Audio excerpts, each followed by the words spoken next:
Ladies and gentlemen, open the Ordinary Council meeting of the 19th of February and welcome you all here tonight. As you will have noted, we've got a fairly big speaker registration, and that's been signed by the people who are speaking tonight, and we've given the number of speakers registered. The open forum will be extended to 1 hour. Please, all speakers, can you just note the maximum time for speaking is 5 minutes and extensions cannot be given. The live streaming of the last council meeting was made available to review to all councillors during the week, so there's no real need to repeat matters that were raised at the previous meeting. And if we can, avoid repeating matters aids by previous speakers, but instead indicate what you wish to adopt. Win Television here, so I need a motion from councillors that we allow Win. Councillor Munro, I think it was, Councillor Munro? Yeah. Councillor Miletto, all in favour? Against.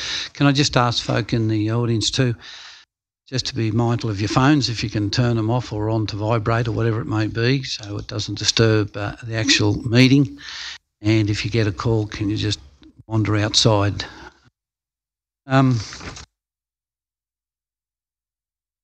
In the event of an emergency, the building may be evacuated. You will be required to vacate the building by the side entrance and gathered at the designated energy muster point outside. Under no circumstances is anyone permitted to re-enter the building until the all clear has been given and the area is deemed safe by authorised personnel. In the event of an evacuation, a member of council staff will assist any members of the public with a disability to vacate the building. Number of people here too, just behind you as you came in through those doors, and slightly to your right if you're going out, the toilets are there if anyone has to use the toilet. All councillors and staff are required to speak into the microphone. You may need to move your microphone closer to ensure you are heard and recorded on the live streaming. Your microphone will glow red when it is picking you up. Can you hear okay at the back? Apologies for absence. I have apology from Councillor Hamling. Move it. Second it. Duffy, seconded. Right. Councillor Munro, all in favour? This council meeting has been live streamed and recorded. By speaking at the council meeting, you agree to be live streamed and recorded. Please ensure that if and when you speak at this council meeting, that you ensure that you're respectful to others and use appropriate language at all times. Orange City Council accepts no liability for any defamatory or offensive remarks or gestures made during the course of this council meeting. A recording will be made for administrative purposes and will be available to all councillors. I'd like to acknowledge the Wiradjuri people, who are the traditional custodians of the land. I would also like to pay respect to the elders both past and present of the Wiradjuri nation and extend that respect to other Aboriginal Australians who are present. Declarations of interest. Does any councillor wish to declare any conflicts of interest in any matter for consideration at the council meeting? Thank you, Mr Mayor. Item closed 6.2, Crown Lands Building. I am the chairman of OCTEC and that building, so I won't take any. Thanks, Councillor Whitten. Item 6.2, Mr Mayor. I am a director of OCTEC Limited and we are discussing making a bid for that building. Taylor. Councillor Nugent. Going along the line. Item 6.2 in the closed part of the meeting. I am a senior staff member at OCTEC and as already heard, OCTEC is considering putting a bid in, although I consider it for myself to be a non-significant, non-pecuniary interest in that I take no part in the decision as to whether we make a bid, and the purchase or otherwise of that building has no impact on my employment at OCTEC. I will declare interest in item 6.2, being a director of OCTEC also, and it's a less than significant non-pecuniary interest, and in item 4.3, Mayoral Diary and Travel Record, less than significant non-pecuniary, but I will leave the room. Mr Mayor, I have a significant non-pecuniary interest in item 6.1. One of my family members is a director of Racing Orange, and I'll be leaving the room for that discussion. Councillor McRae. Thank you, Mr Mayor. Back to 6.2. I will be declaring a less than significant non-pecuniary interest as I own a property opposite the Lands Department building in Anson Street. Thanks, Councillor Turner. Any others? If there are not, late items we have tonight are 4.3, 4.4 and 6.2.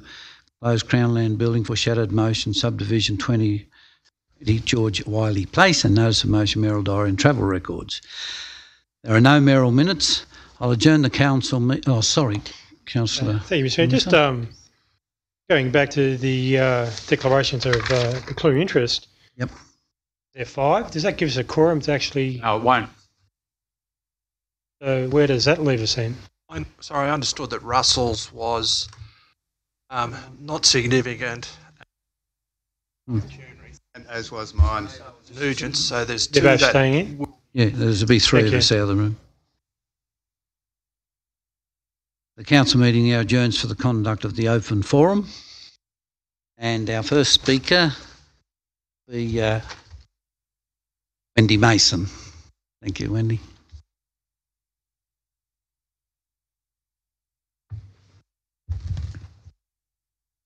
Good evening, Mayor, councillors and council executive. My name is Wendy Mason. I'm an Orange City Council ratepayer and I live at 15 Lamrock Avenue. Orange City Council is an organisation that is significant, with more than $124 million in total income from continuing operations, nearly $72 million collected in rates last financial year. This is a big and serious business, requiring sound and very precise and capable governance.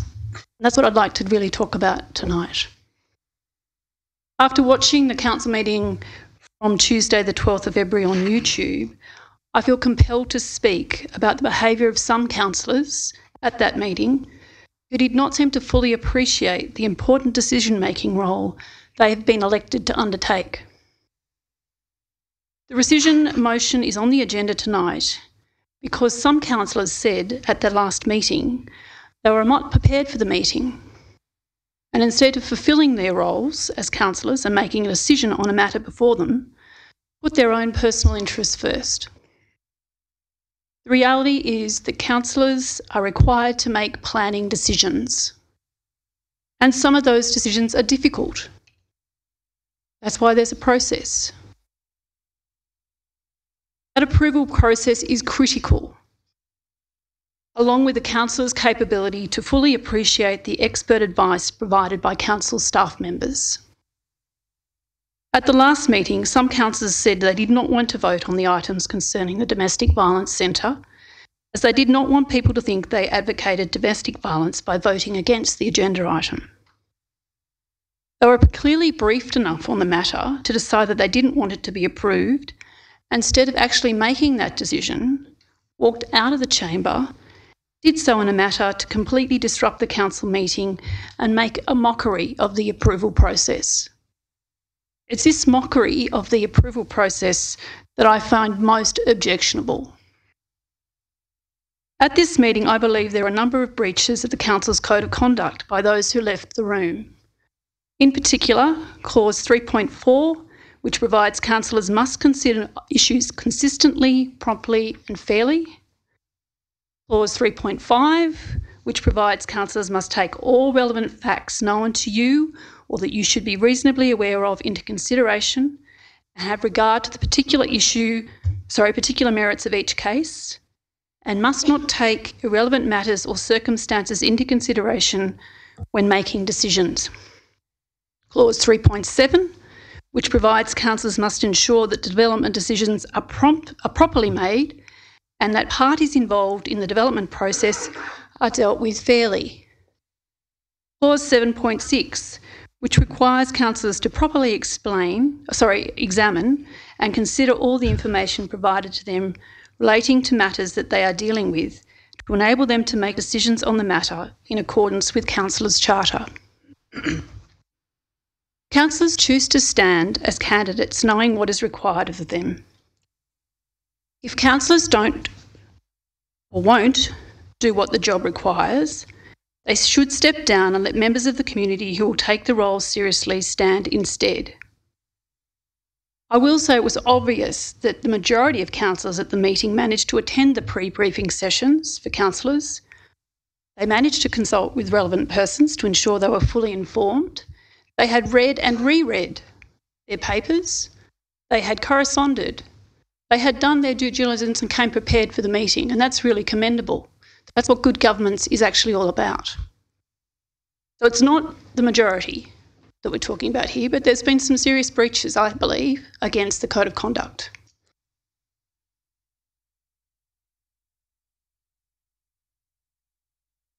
I think those councillors who refused to make a decision on the last occasion should be prohibited from being involved in any matters concerning the Domestic Violence Crisis Centre, as they have demonstrated to the community they are incapable of separating their personal interests from those they were elected to undertake. Thank you.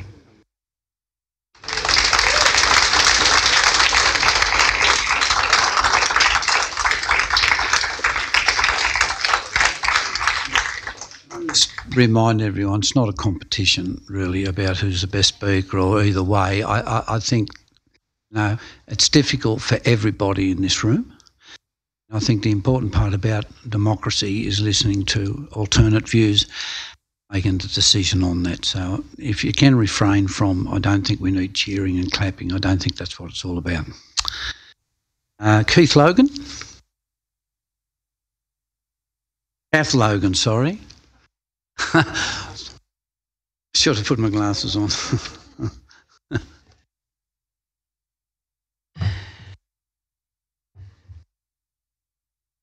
Good evening, Mayor, Councillors and Executive. My name's Kath Logan. I live at 49 National Avenue. From the outset, I wish to be clear that at the last council meeting, I took a position in favour of the approval of the development application for the orchard, and I accept that this evening the democratic process may not deliver the outcome I want.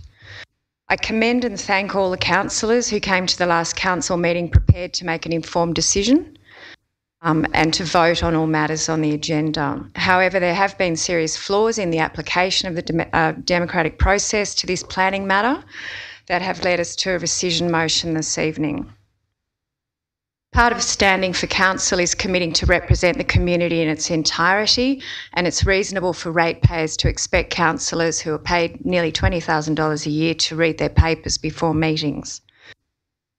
Code of Conduct clearly states that councillors and administrators must properly examine and consider all the information provided to them relating to matters they are dealing with to enable them to make a decision on the matter in accordance with council's charter. Under the Code of Conduct, councillors must take all relevant facts known to them or that they should reasonably be aware of into consideration and have regard to the particular merits of each case. On the recording of the meeting, 2 councillors stated that they hadn't prepared for the meeting. Preparing for meetings is what allows councillors, as required by the Code of Conduct, to consider issues consistently, promptly and fairly. Some councils didn't avail themselves of all the facts available to them, and despite not having properly read their papers, had drawn strong conclusions about the orchard, specifically that it presented traffic, security and access issues. The development application had addressed all those concerns, was compliant, and to vote in favour of it was correct. Some councillors repeatedly expressed concern for those opposed to the orchard, but did not indicate they'd given equal consideration to the case put forward by supporters. Everyone here believes they're fighting the good fight, and everyone deserves to be heard. Councillors who left the chamber and chose not to perform one of their most serious duties, to cast an evidence-based vote. As people who nominated themselves for leadership positions, councillors should be prepared to state views publicly on controversial and routine issues.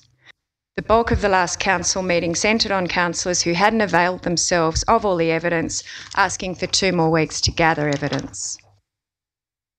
But although they were insufficiently informed to vote, some councillors had committed to a rescission motion, if the orchard was passed, and they've made good on that.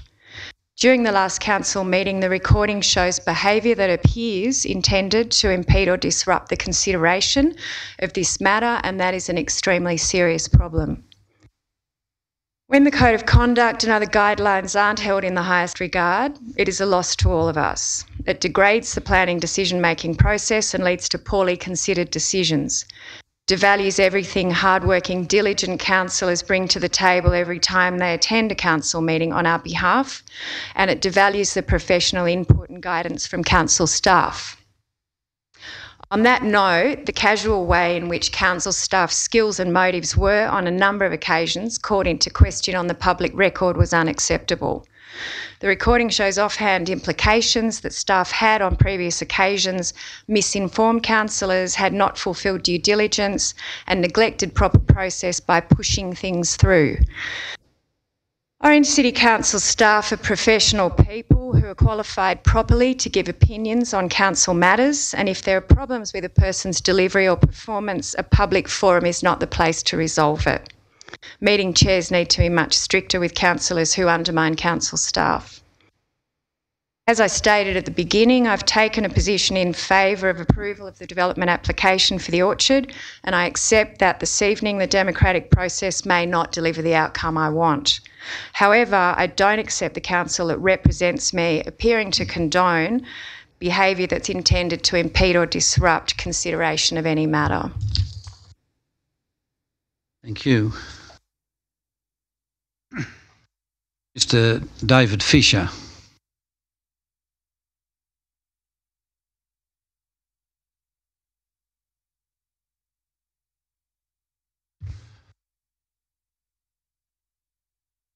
Mayor Kidd and councillors, good evening, and thank you for providing me with this opportunity to speak to you tonight. My name is David Fisher, and as Chief Executive at Housing Plus, one of my responsibilities is to deliver the much needed domestic violence crisis centre, the Orchard, to the community of Orange. The Orchard will benefit 72 families every year, thousands of families over the years ahead. The DA that has been presented before consideration has already been assessed by 3 separate parties: our planning advisors, the officers of Orange City Council who have recommended it, and an independent third party who have all deemed the proposal worthy of approval. Tonight I'd like to touch on 3 points: the location, the alternative options that I believe some people are putting forward, and the risk to this project if this DA tonight is not approved. Turning to the location. Housing Plus chose the location for a number of reasons, including it is a site with an existing subdivision. This has been in place since 2004, including the access of George Wiley Place. Secondly, it has an excellent access point for the proposed development through George Wiley Place, which will act as a strong deterrent. It offers a site that is discreet and provides increased privacy and safety for those accessing the orchard, as well as nearby residents. As a residential area, it provides safety and normality so that women and children can get back on their feet and not feel victimised further.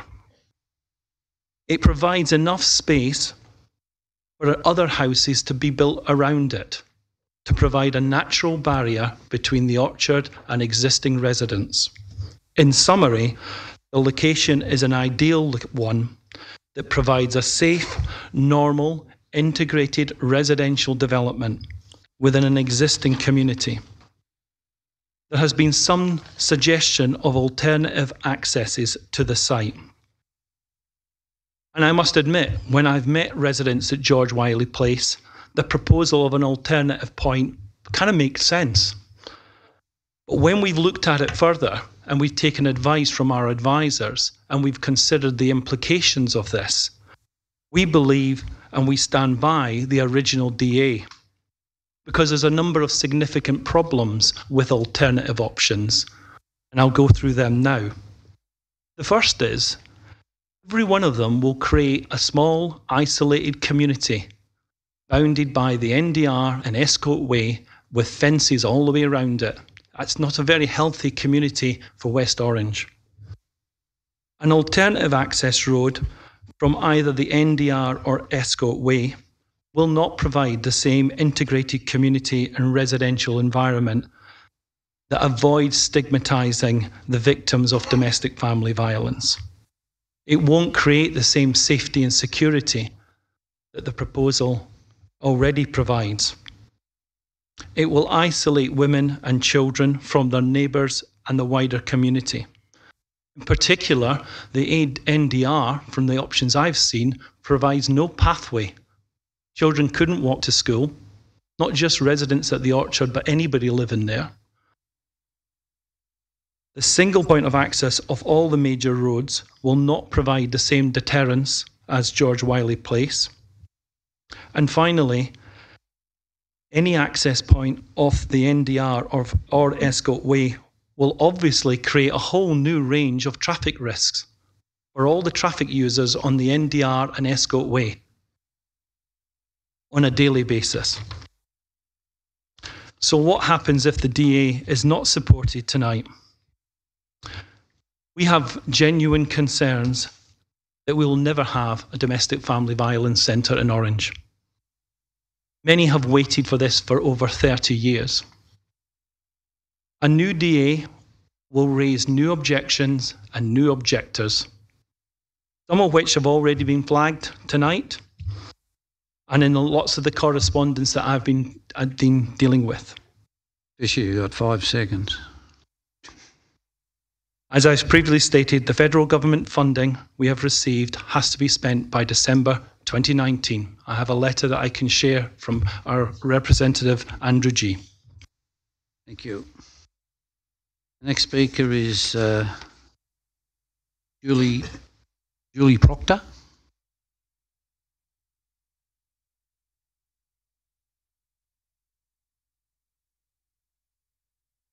Julie Proctor there?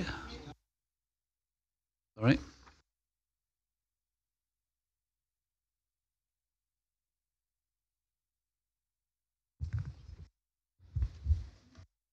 Thank you, Mayor Kidd. Councillors, ladies and gentlemen of the public gallery. My name is Julie Proctor. I'm not now nor ever have been an employee of Housing Plus. I have 15 years' experience working in mental health and drug and alcohol, and my work has crossed over into family and domestic violence many times. For 14 years, I was based on Bloomfield campus. Looking at last council meeting, I frequently heard the phrase, "Nobody is denying that Orange needs this domestic violence service, but this is the wrong location." Or this is just about the access way, but I'm not convinced that's strictly true. There were 7 speakers opposing the motion at the last meeting, and the very first words out of the very first opposing speaker's mouth when he took to the microphone were, and I quote, "Let me make it clear. The objection is based on the location of the facility in our neighbourhood." Every opponent also said, "Orange desperately needs this facility," or words to that effect, but invariably they qualified that statement with "not in my neighbourhood." North Orange is more appropriate, or Bloomfield is better, not suitable for a residential setting. And perhaps most tellingly of all, and I quote, "The real victims in all of this are the residents." There appears to be an assumption that different sections of society don't experience family and domestic violence. With Orange's DV rate what it is, being double the state average, it is most unlikely that Ploughman's Hill is devoid of this crime. Further marginalising and segregating the women and children who are the victims of DV reminds me of the way psychiatric patients were cast 8 kilometres away from the centre of Orange to Bloomfield. That location was chosen at the turn of the last century for a reason. Patients were forced to that marginal location because mainstream society did not want them among them. Opponents of the development are eager to point out that a couple of weeks here or there doesn't make any difference. But this is not the case. David Fisher touched on earlier, the funding is time sensitive. And having managed a federally funded drug and alcohol program for 3 years for an NGO, I can tell you we had to meet milestones, key performance indicators and timeframes within that contract. Not adhering to any one part of the contract could see us in breach and the funding therefore rescinded. If you've ever worked for an NGO managing large contracts, you'll know this to be the case. Anyone who has queries about access and the implications of changing that access, as David Fisher pointed out, watch the previous meetings live stream and the comments from Orange City Council's GM. Councillors have had more opportunities to access information about this than just about anybody else, and have had access to support, if they so chose it, in helping them perform their civic obligations. A workshop took place after the last meeting where senior members of council staff provided information to councillors. However, some did not attend. When it comes time to vote, I implore you to stay. Stay and take part in the discussion. Stay and be involved in the conversation. Stay and participate. Social inclusion is essential to community health and well-being, and everyone, including victims of family and domestic violence, both deserve and need social inclusion to recover. I am asking this chamber, will you support the victims of family and domestic violence with this well-documented proposal in a timely fashion? Or are you prepared to risk further marginalising some of the most disadvantaged and vulnerable members of the Orange community with no end in sight? Thank you. Our next speaker is Margot Benson.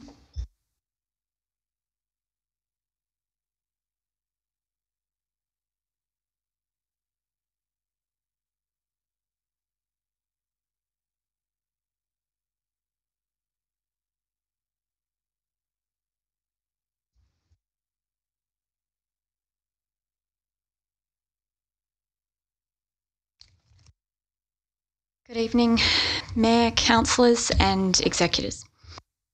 My name is Margot Benson and I've been a resident in the Orange area for about 16 years now. And I'm in support of the proposed Orchard Domestic Violence Crisis Centre. I wanted to come and speak to you tonight as a former victim of domestic violence in a previous relationship in the Orange area, and it was over 10 years ago now. Now, back then, there wasn't as much community discussion as there is now, I felt, about the issue of domestic violence. It was still very much a behind closed doors, you don't talk about it issue, and it wasn't out like it is now, and we're having good discussions about it. So we've come a good few steps. It took me over 12 months to leave the situation that I was in because literally I had nowhere to go. I had no money, I had a toddler, and I had very limited resources and access to information. When I did find somewhere to go, it was through a friend of a friend, a unit above a house where I was able to pay off a bond. I left with what I could pack in a car and with my child. Now, the unit that I was staying at, because I didn't have very much, the mattress that I was sleeping on had been eaten out by mice. That was the situation that I was faced with. Now, I don't want that for anyone else. I don't want anyone else to be faced with the domestically violent, volatile situation at home that I was faced with, let alone the issue of not having anywhere to go. It is an awful thing to live through. Now, I know that there are people who are in opposition to the location of the Domestic Violence Centre, and to that I would say two things. First of all, when you are a domestic violence victim, you can feel a whole range of things. Fear, uncertainty, a burden, like you're worthless. You do not need to feel ostracised by the community that you are part of. Because I matter and they matter. These women and children, they matter. The last thing I will say is the longer that this process takes to go round and round and to get off the ground is the more time that these people are without the facility that they need. It's one more day. One more day. And let me tell you, when you're a victim of domestic violence, every single day counts. Thank you.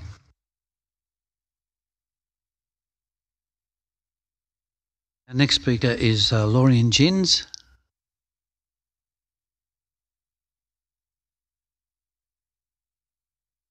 Good evening, Mr Mayor, councillors and my fellow citizens of Orange. Thank you for the privilege and opportunity to speak this evening. My name is Lorian Gins and I am a resident of George Wiley. All the extensive factors and clear evidence of inadequacies in relation to the planning process of this proposed development in its present form are before you and the public. They have been tabled and recorded. I'm not going to tell you what you already know. And yet, here we are. You as councillors, we as residents of Orange, at a very serious crossroads. We understand the decisions are not easy, and this debate has no doubt affected each and every one of you, both personally and professionally, due to the proponents' emotive campaign. But herein lies the problem. This is not an emotive issue. It is not a debate about whether members of our community need support services. This is a planning issue, front and centre. The present position is causing pain for all of us. How do we ensure everyone is taken care of in a situation with many conflicting priorities and complexities? Responsible councillors want to make the best decision for all of us. You have the evidence before you that demonstrates critical issues with safety, traffic access and social impacts. My fellow residents of Orange and I have not manufactured these issues. They are real and present before all of us. The objections on all sides of this decision, this debate, are acknowledged. The proponent's position, the councillor's position, the community's position. The reality is we as a community have suffered in the process of respectfully exercising our democratic rights. We have been called names, we have been bullied, vilified, misrepresented, even threatened. We know the proponents take their position responsibly as an organisation and an authority that seeks the best interest of all people, not just their clients. And we know that councillors are responsible and diligent to best serve the people of Orange. And everyone can see that due to the demonstrated inadequacies, this whole process has not worked thus far. This is self-evident. The responsible action to eliminate the numerous issues is to support proposed change to the access of the facility to the Northern Distributor Road. The facility can proceed, and the proponents and the councillors will want to make decisions that do not further delay the installation of the facility and make decisions that clearly work to support a fair, safe outcome for all. Councillors, you recently disallowed a development proposal for Robertson Park because of safety issues, and rightly so. So how are the safety concerns, both in relation to traffic and security, less significant for such a large installation and facility, such as the proposed development? You can make the right decision in this case, a responsible, a reasonable, preventative decision by moving the access to the Northern Distributor Road. Council have proven that they prioritise community safety time and again with many historical decisions, supporting their commitment, such as the decisions in Robertson Park in December 2018. Changing the access to the proposed facility is a logical extension of Council's responsible commitment to a value system that is underpinned by planning excellence and common sense. What would things look like if we all worked together? A facility that will be developed unopposed, a community that would finally feel respected through a negotiated compromise on alternate facility access. Hope that we can all learn for the better from the challenges and the pain of this process. A process can bring forth opportunities and the potential for a strong relationship between the Ploughmans Valley community and the proponent. Council showing that they are strong leaders, fair, committed to quality process and just decisions. As you are aware, our Ploughmans Valley community is made up of hundreds of households. We will accept compromise with no further objection if the facility's access is moved to the Northern Distributor Road. If alternate access should not be supported by Council, then we will be lodging with the Land and Environment Court. I ask for your help and implore you to end this situation for all of us. Lorraine. The negotiated outcomes meet everyone's needs. I ask the proponent and councillors to foremost consider the impact of the proposed development on community and the potential consequences for poor decisions and lack of attention to quality planning and process. Thank you. Thank you.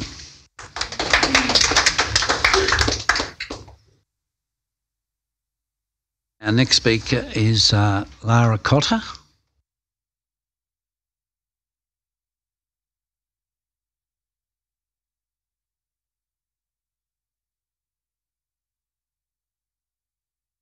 Good evening, Mayor and councillors. I stand before you this evening to make a desperate plea, to seek your support as a resident of 9 George Wiley Place, where I have lived for the past 10.5 years.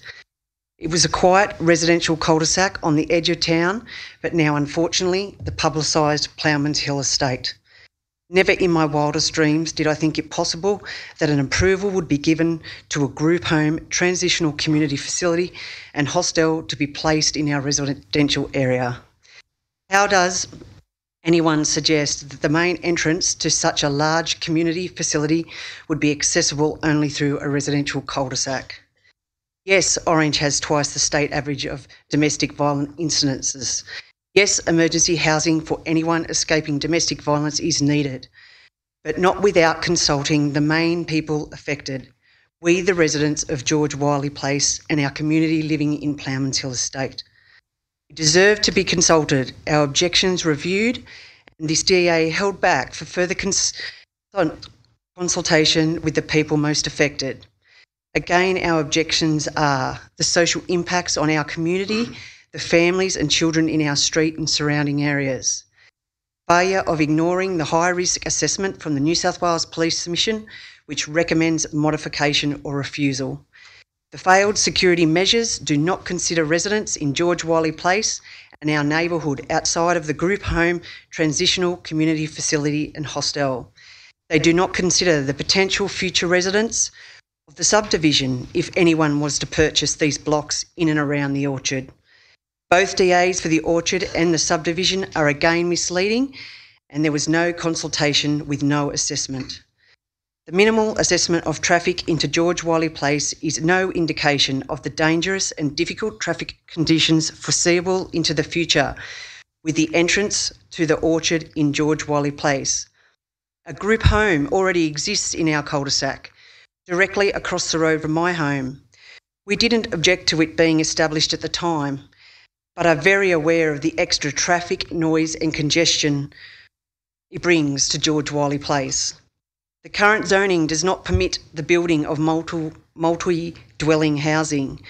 These potential risks and social impacts to our safety, our security and our lifestyle in this area have not been addressed. Please consider our concerns. They have not been correctly or fairly addressed, and our neighbourhood will never be the same. There is clear and obvious alternatives.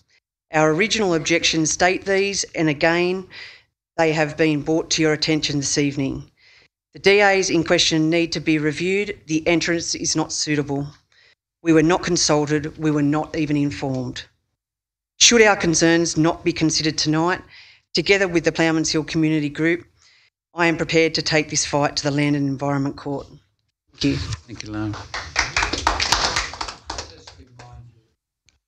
Once again, I don't think it's appropriate to cheer and clap. Our next speaker is Melissa Ryan. Sorry?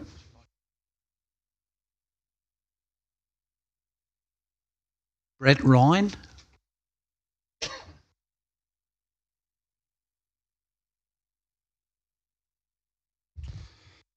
Good evening, Mayor and councillors. There's been a lot of chat here about domestic violence, councillors doing the wrong thing. I'm not here to discuss that stuff. What made me come and stand here was my 11-year-old daughter approached me and said, "Dad, what is this? Why are they putting this in my area?" Okay, so I would like to address the safety to myself and my family and the safety of other residents in Ploughman's Hill. These occupants that require this facility are in need of a safe haven. No questions asked. I think you'd be pretty much a heartless person if you said that. The compound that is to be built will be in a safe area for the occupants of domestic violence. What about the residents of Ploughman's Hill that will be affected by offenders who have put these occupants in this facility? They will endanger and expose the safety of our families, and we will be the victims of domestic violence. My family use the beautiful walking tracks and streets that link West Orange, and my daughter has said to me that she will no longer feel safe to use these by herself anymore.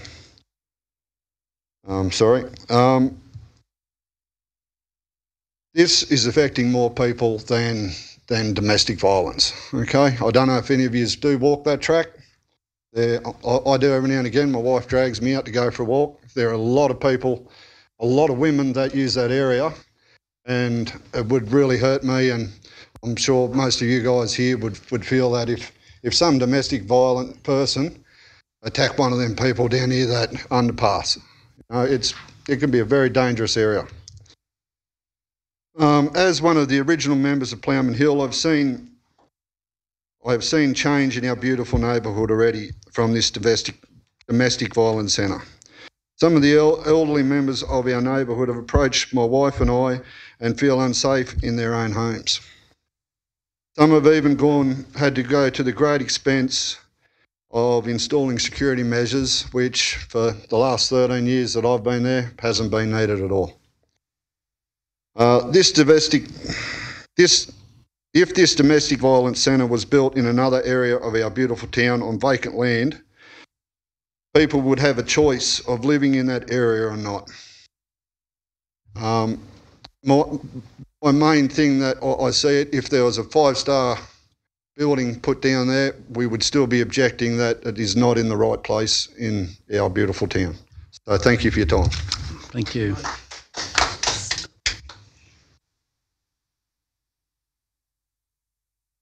Mr. Robert Wharton.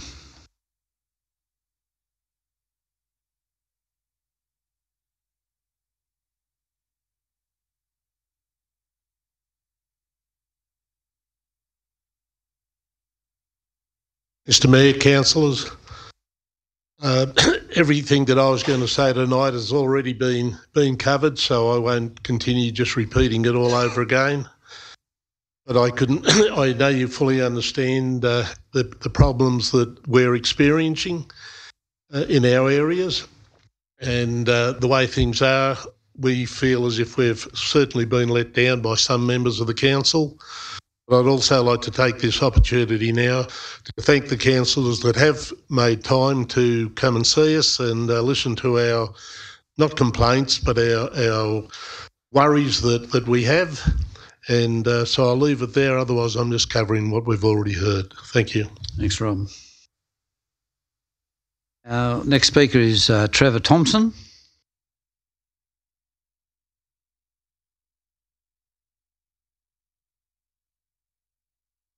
Good evening, Mayor, councillors of Orange City Council staff, and the members of the ratepayers and public.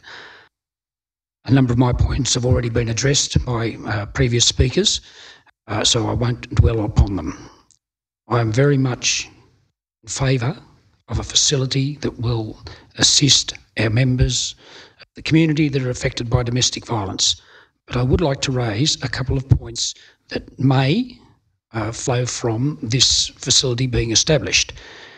I am not 100% clear that the facility's footprint may or may not hamstring opportunities in the future to address the intersection of the Northern Distributor Road and Forbes Road or Escort Way. I live on Forbes Road and I watch in fear many days with the way the traffic moves through that intersection. Now, I do know there was a roundabout in the road for a trial period many years ago, and I don't know whether it is an intention in the future for such a turning facility to be placed at that intersection.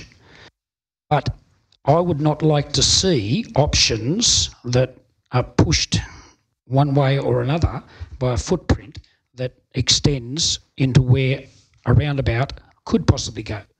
Now, we all have perceived risks, and as a regular user of the NDR, the risk is considerable. We've had a major rollover with a large semi-trailer several years back, and any day you can see traffic breaking the basic traffic rules by undertaking and going around turning vehicles that are blocking a third to a half of the normal access on this road. So that is one point. Another point that concerns me is the fact that we are moving vulnerable people into a very noisy place.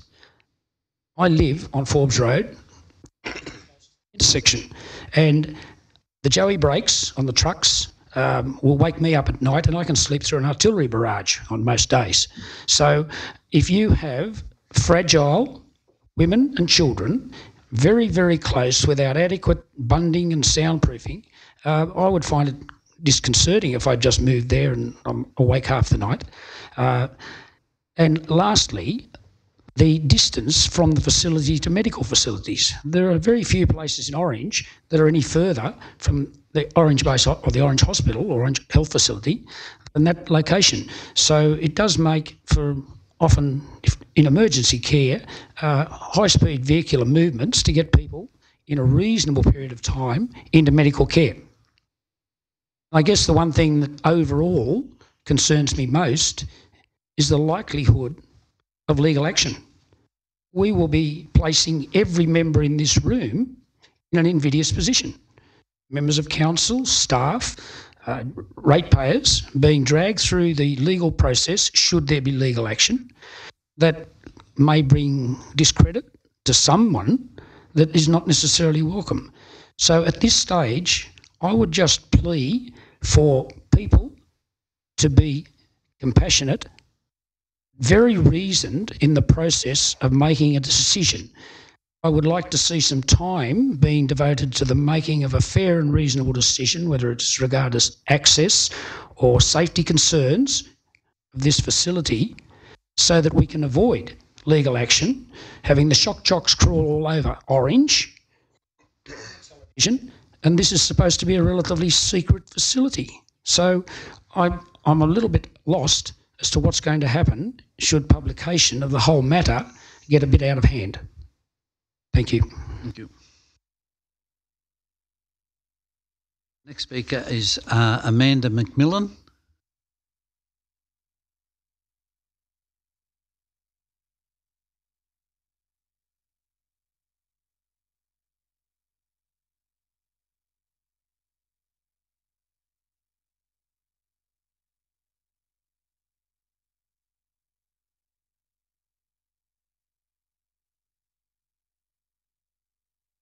Good evening, councillors. I must say it's great to see such a crowd here tonight, as it gives me the opportunity to voice my point of view unfiltered and unedited. As has been said, there is no doubt that a domestic violence refuge is needed in Orange. This is not the issue we are disputing. My husband and I moved to Orange 6 years ago, and after renting for 12 months, we chose to buy a home in George Wiley Place because it was a quiet cul-de-sac with the added advantage of having access to a walking track at the end of the street. This is not the top end of town. This street is a quiet suburban street with many young families with children living there, and it also has a group home in the street. We did have an understanding that the land on this proposed site was to be developed as single housing blocks, which would not have nearly the same traffic impact as a complex of any description. We've now been informed that a complex requiring a car park to fit 20 vehicles is planned for this site. So why would we not have some concerns about this development? A community group was formed to try and raise our concerns in an orderly and respectful manner. The response we have received from Council and Housing Plus has been disingenuous. I feel we have been unfairly demonised by many who have not been open to knowing the facts or listening to our point of view. Fortunately, we have had the support of several councillors who came to see that our concerns were worth investigating. I thank them for their consideration. What I am asking for now is a compromise in the form of an alternate access point to this development to lessen the impact of the large amount of traffic that will be using George Wiley Place. Thank you. Thank you. Mr. Craig Geyer.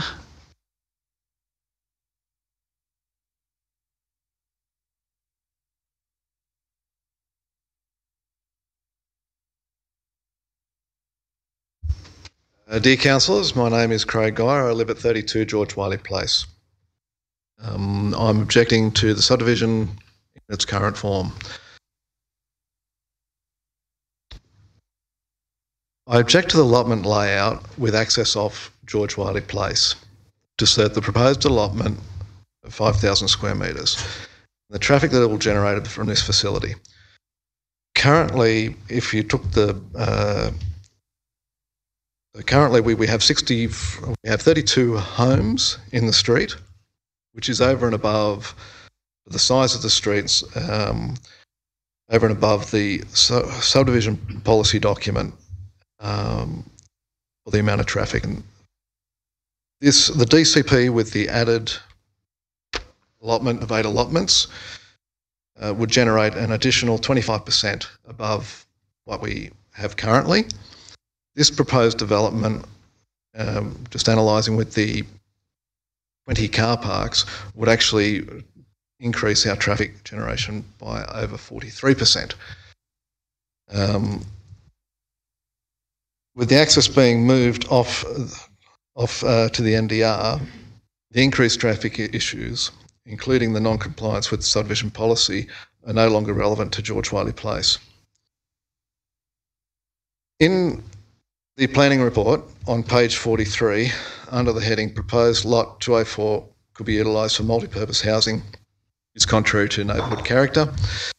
The comment in the planning report, the proposed Lot 204 comprises of a site area of 5,260 square metres and is proposed for development of a transitional group home, community facility and hostel.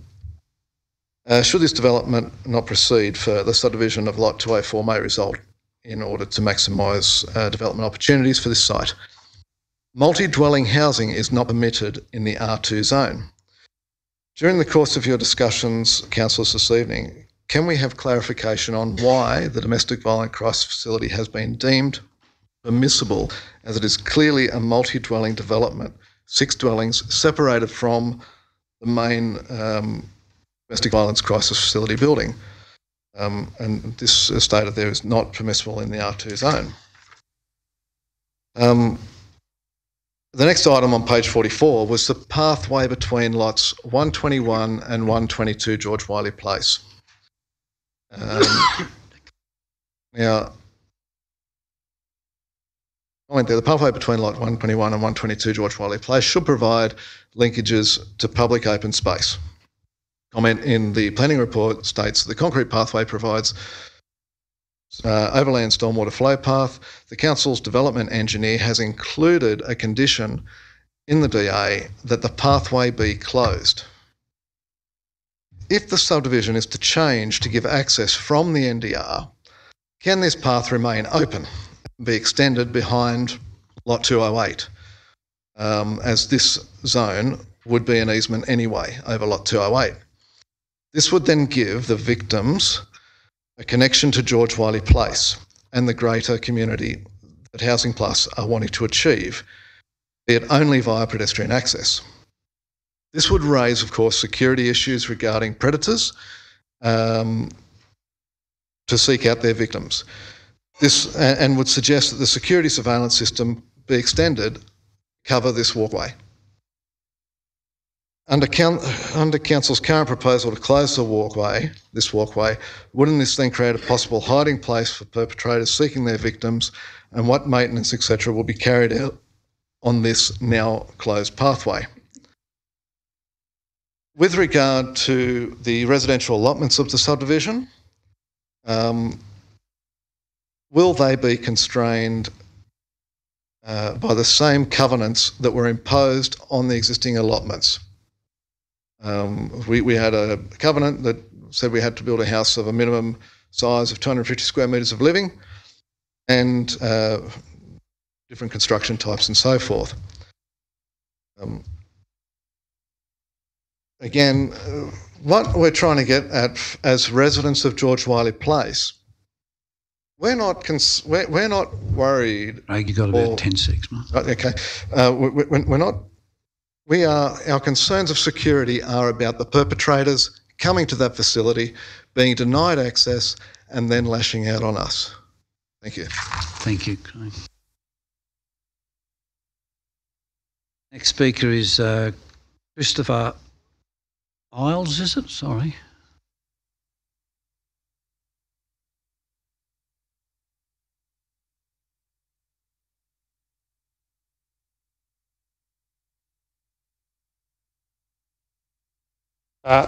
Mr. Kidd and fellow councillors, thank you for this opportunity. My name's Chris Isles and I'm speaking on behalf of myself, my wife, our family and our associated neighbours, the Foxes, the Williams and the associated people in Pippin Way, not directly associated. I've chosen to speak in relation to this, not as a negative or positive, purely to raise the concerns this has been issued. The traffic issue concerns are a concern for us given the limited access to our subdivision as a whole as it stands currently. This issue's already been raised up. Definition of in the DA around the orchard of the transitional housing and the concern and the potential future use of this site should funding change in the future and therefore be used for other hostel style accommodation and rehabilitation purposes. And thirdly, our concern is around the emotive nature of what this is about and how this all affects us, whether or not potentially this should have been adjudicated or judged or decisioned on by an independent council or panel not directly associated with A, the owners of the land, or B, associated with receiving financial benefit from the sale once a DA is approved. In relation to the traffic, the one thing that hasn't necessarily been noted is that council has previously declined a development application for a childcare centre and a location of Terry Turner at the other end of the Northern Distributor Road. Now, the access for this facility was also off a cul-de-sac, closed route, and it was deemed that it was unsafe for residents and occupants of the centre. Based on that, we ask, is that not a similar precedent set for the area in which we're talking about? All the other matters, as I say, have all effectively actually been addressed, what I've had. So thank you for the opportunity. Consider so. Next speaker is Donna Irwin.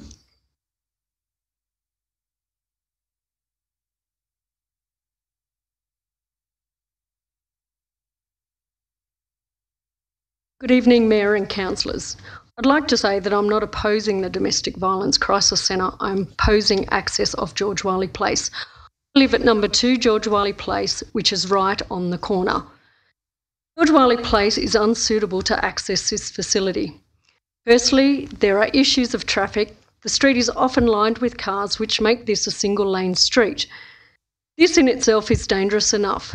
Secondly, this street is full of children and pedestrian traffic, as it is the main access point to the wetlands. What happens when people visiting the facility who are unfamiliar with the street, and even emergency vehicles who are responding to an incident, are speeding down the street which is full of children? The bend where the entrance of the facility will be located is poorly aligned and creates a clear hazard, making it near impossible for the children to get out of the way in time for a vehicle to avoid a collision with pedestrian traffic. This could lead to an innocent life being lost, all because nobody was prepared to listen and take seriously the concerns of the neighbours. At least 20 of us have met with David Fisher at pop-ups and in private meetings and asked whether he would consider alternate access. His response to all of us was always the same, that yes, he would consider alternate access. Now when a choice to change the access point that you have decided, an access point is not an option, and you wonder why we cannot trust a word you say. You have continually stated that your funding is at risk. We all know this is not the truth.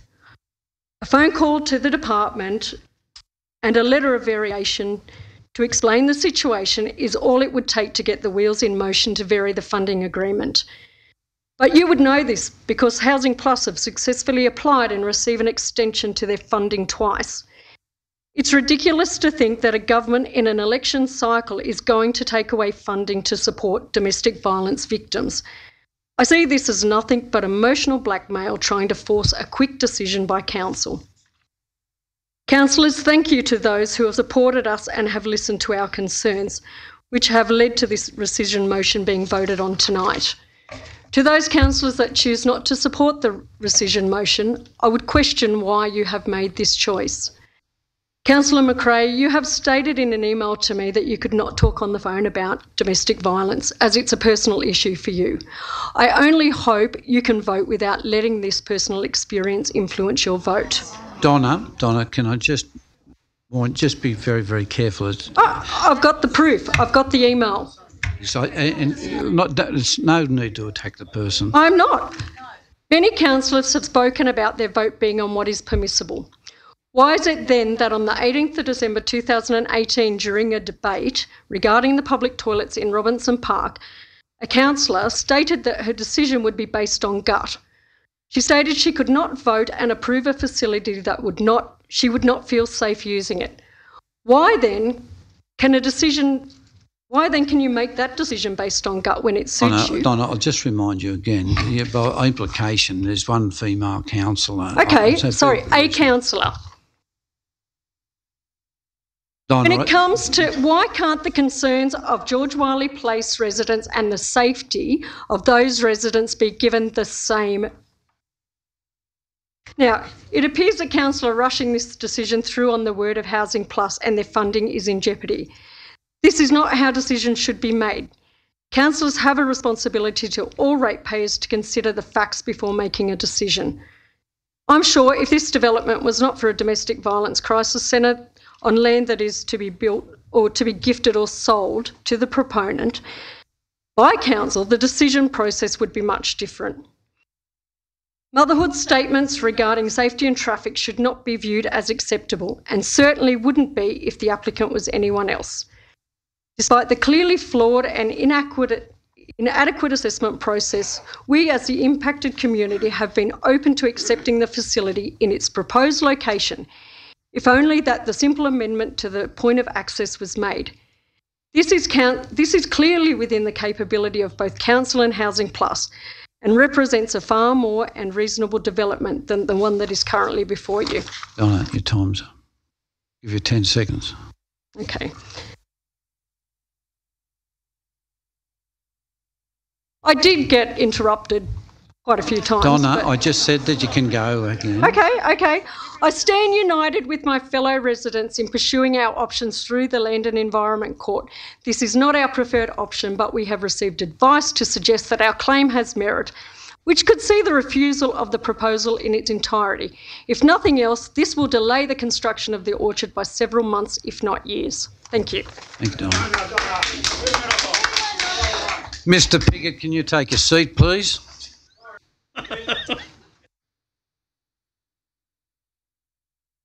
Our next speaker is Lindy Glover.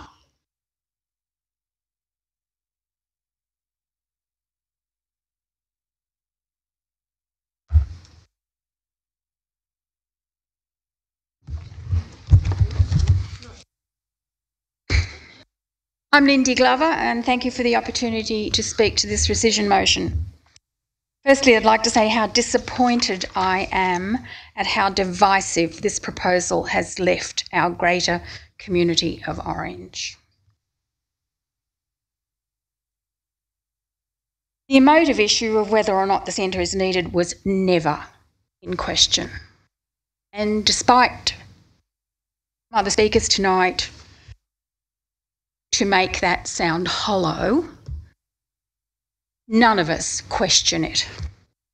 Of course it's needed, but the safety of the relative few clients at any one time within that centre should not be achieved at the expense of the safety of all the residents immediately outside the centre, live there permanently. There are over 100 residents who are voicing their objections to this development, and Housing Plus is taking out double-page advertisements, the local press, demonising those residents, as well as being, by their acquiescence, indirectly involved in a smear campaign by Housing Plus supporters on social media, in the press. If Council ignores and thereby condones this tactic and runs roughshod over the residents' objections, the next step is to take this whole mess to the Land and Environment Court. Please use common sense. Work with the residents, not against them. They have rights too. There is a compromise to be found. Uphold the rescission motion and work it out. Thank you, Lindy. Our next speaker is Shana Glover.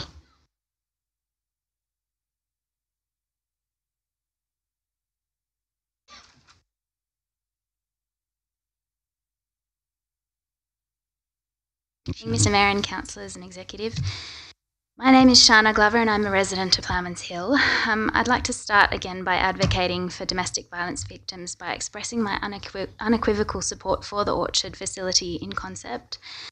However, as it said before, if we're proceeding with a crisis centre to provide a safe house for victims of domestic violence, we must not do it to the detriment of the safety of the existing residents in the area. I believe, as many do here tonight, that the traffic implications with the proposed access point through George Whaley Place are an accident waiting to happen. Let's get it right for everyone. There is an alternate solution being accessed through the Northern Distributor Road, which is why I'm here tonight in support of the rescission motions. The point I would like to discuss tonight, though, is the inherent conflict alluded to by Councillor Duffy at the February 5th meeting when questioning the pecuniary benefits Council will obtain from the sale of the land for the site of the orchard and surrounding residential blocks. Council stands to gain financially from the sale of the land, which is the subject of the two DAs. The probity of the whole process is deeply concerning. The fact that Council is the proponent, assessor and determining authority demands the highest standards of assessment, and most rigorous assessments of the facts and merits of the development. Based on the hastily prepared assessment report, which fails to comprehensively address the issues and questions raised in the submissions, Council has thus far failed to meet this standard. It is instructive that had this development been undertaken in Wollongong or Sydney, it would have been determined by an independent panel as part of the Independent Hearings and Assessment Panels, or IHAP. Under IHAP guidelines, which fall under the Environmental Planning and Assessment Act, Orange Council could have set up a local planning panel to remove any conflict or presumption of bias. Regrettably, Orange Council has not taken this opportunity, and we are left with this DA, with all its issues and complexities associated with it, being rushed through. If the rescission motion is passed tonight, I would strongly appeal for Orange City Council to establish a local planning panel to delegate determining authority for future exhibitions of this DA so that it can be considered exclusively on its merits and separated from any pecuniary interests.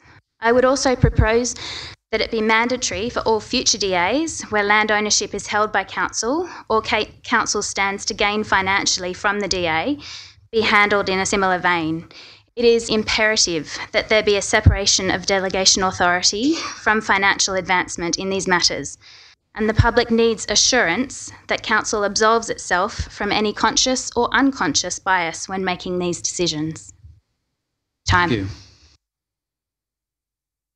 Next speaker is Alex Irwin.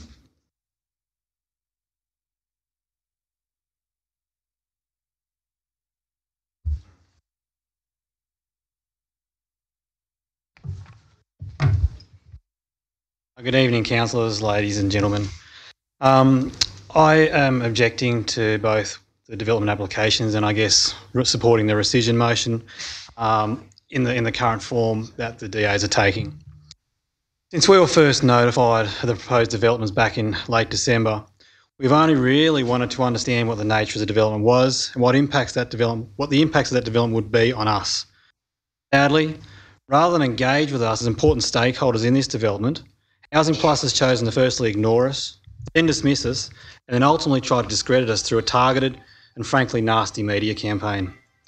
No more evidence of this dismissive approach towards the local residents is in the lack of consultation that's been undertaken.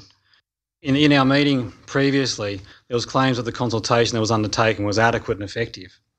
But telling residents a major change to their neighbourhood is going to be imposed upon them a week before Christmas, and then following this up with a staged media events and advertising aimed at smothering any legitimate questioning of the development, that's not consultation. Consultation is listening. Consultation is discussing. Consultation is not telling and imposing. A large concern I've got, and I've raised this previously, so I will be brief, is the speed with which the whole process is being put through. The public exhibition period finished on the 25th of January. 2 business days, Council had an assessment report prepared. With another 1 to 2 business days, a peer review had been prepared. Remember, this included over 100 objections, over 700 pages. No wonder the councillors previously asked for a deferment to actually understand what was going on. Ultimately, the hasty nature of this process appears to be at the expense of proper assessment. And it appears, based on a lot of the speakers here tonight, implemented to satisfy the requirements of the developer, Housing Plus, and their funding arrangements. As we might expect, given the speed of the process, the majority, well, I won't say the majority, a lot of the issues and questions raised in the submissions have been glossed over, if addressed at all.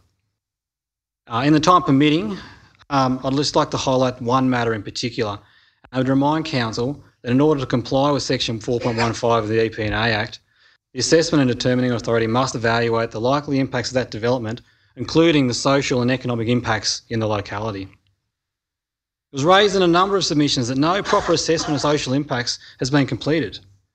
Given no consultation was undertaken to identify and understand the social values, interests and concerns of the local community, and the assessment provides no consideration of the potential or likely impacts on these stakeholders, the assessment is clearly deficient when considered against the requirements of the Act. Considering matters of local security, which forms part of proper assessment of social impacts, the DA relies solely on the measures provided to secure the facility. Despite the obvious concerns over security held by Housing Plus, given the comprehensive security measures to be afforded to the facility, the potential impacts on the surrounding landowners and residents have not been addressed or assessed. I mean, as I stated previously, it's relevant to note that safety and security has been a matter for consideration in previous DAs in this chamber. I mean, on the basis of the most basic planning requirements that haven't been complied with, being evaluation criteria of the EPA Act, councillors should support the rescission motion and refuse the DA for the subdivision. Our next speaker is... Can I continue? Sorry. Oh, sorry. I did take a break. I apologise. But anyway, look, I'll be brief because I think we've covered a lot of this. I had to apologise. Despite the concerns over Housing Plus's approach to the development and application process, I, like most of the other people here tonight, recognise that if a facility like this one is required, it does have to go somewhere. And ultimately, if that location is to be the corner of Westcourt Way and Northern Distributor Road, and we do have some serious concerns how that site was chosen, then so be it. However, as we've tried to communicate to Council, Housing Plus, the media and the broad Orange public, we've really only ever had one reasonable request, which is to relocate access to the facility. There is an entirely reasonable and feasible alternative access off the Northern Distributor Road. Escort Way is also an option. We really aren't fussed. The alternate access point would address the majority of the serious traffic, safety, security, amenity and social concerns that we hold as residents. Site distances would be unencumbered in both directions and would provide a far better point of entry for service or emergency vehicles. The facility would remain fenced regardless of where the access point is, but this alternate access point would surely provide better security to the residents given that it is not affected by background traffic and other impediments within the street. Any argument to suggest the security of the units is reduced because the access may not be through the administration building is flawed, given access could be obtained from any point on that facility. I would also suggest, as has been previously mentioned here before, that there's no reason to suggest the alternate access point would remove this facility from the community. The subdivision includes 6 highly sought-after blocks that will be purchased by people. There's also access via walkways mentioned by Craig. There's access via the Cougar Wetlands walkway at the bottom of George Wiley Place. The claim that this facility would be isolated is clearly false and again misleading. In closing, as I said, I believe we've been completely reasonable as residents. We've provided you with clear alternatives in relation to the facility, but I do stand united with the other people who've spoken here tonight. And whilst not our preferred option, if we cannot reach a compromise which protects our lives, protects our position, then we may need to take this matter further through the court system. Thanks, Alex. Our next speaker.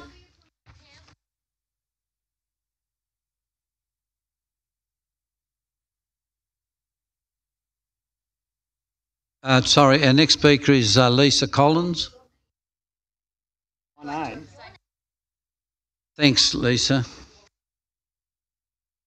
Excuse me, can you just stop from the side banter and show respect to the speaker? Thank you. Next speaker is Julie Machin.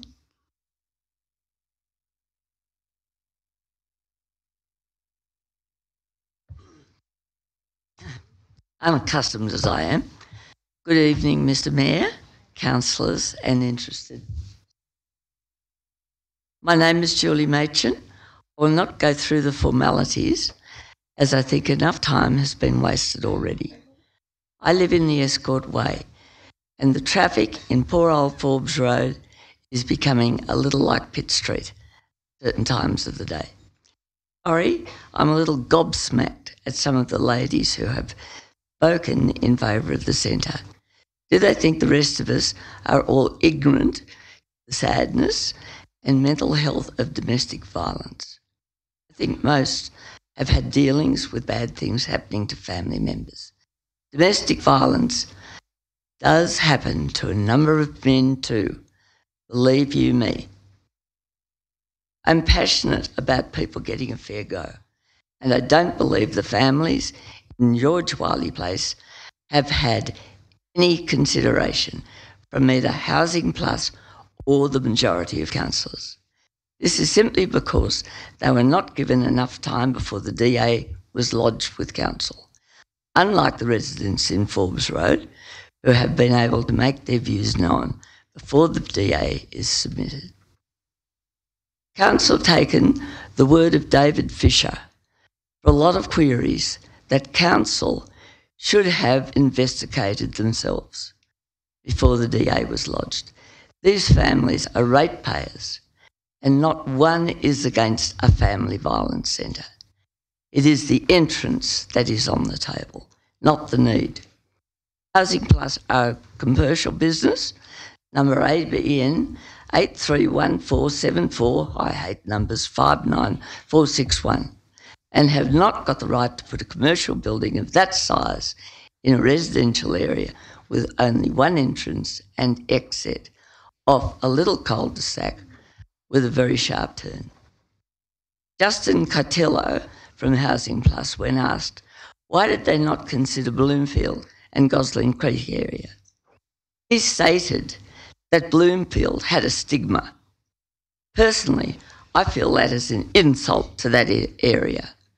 Hare West, Ronald McDonald House, Gosling Creek Aged Care, Bloomfield itself.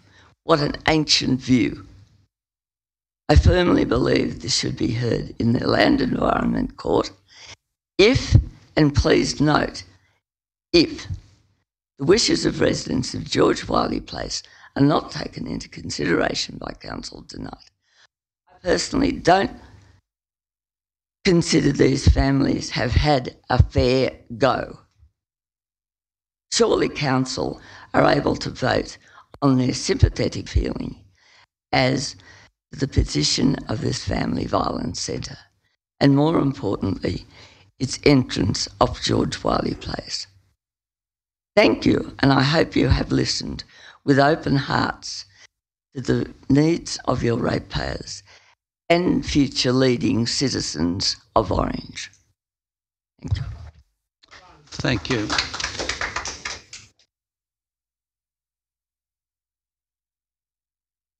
Thanks, Mr. Piggott. I take great delight in throwing you out one more time. Mrs. Alison Ferguson is our next speaker.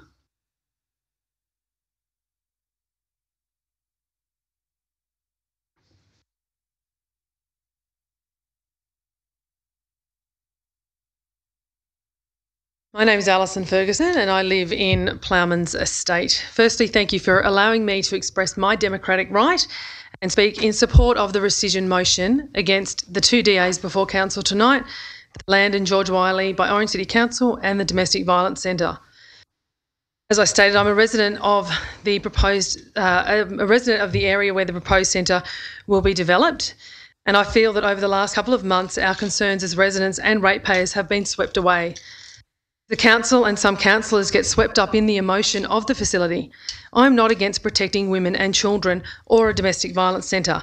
I am clearly a woman. I am a mother. I have a son and daughters, and I would do anything to protect them.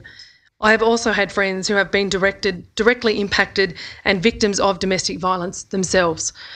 So to say that because we are not in favour of the development of the facility in its current location, we are in support of domestic violence is untrue and unfounded.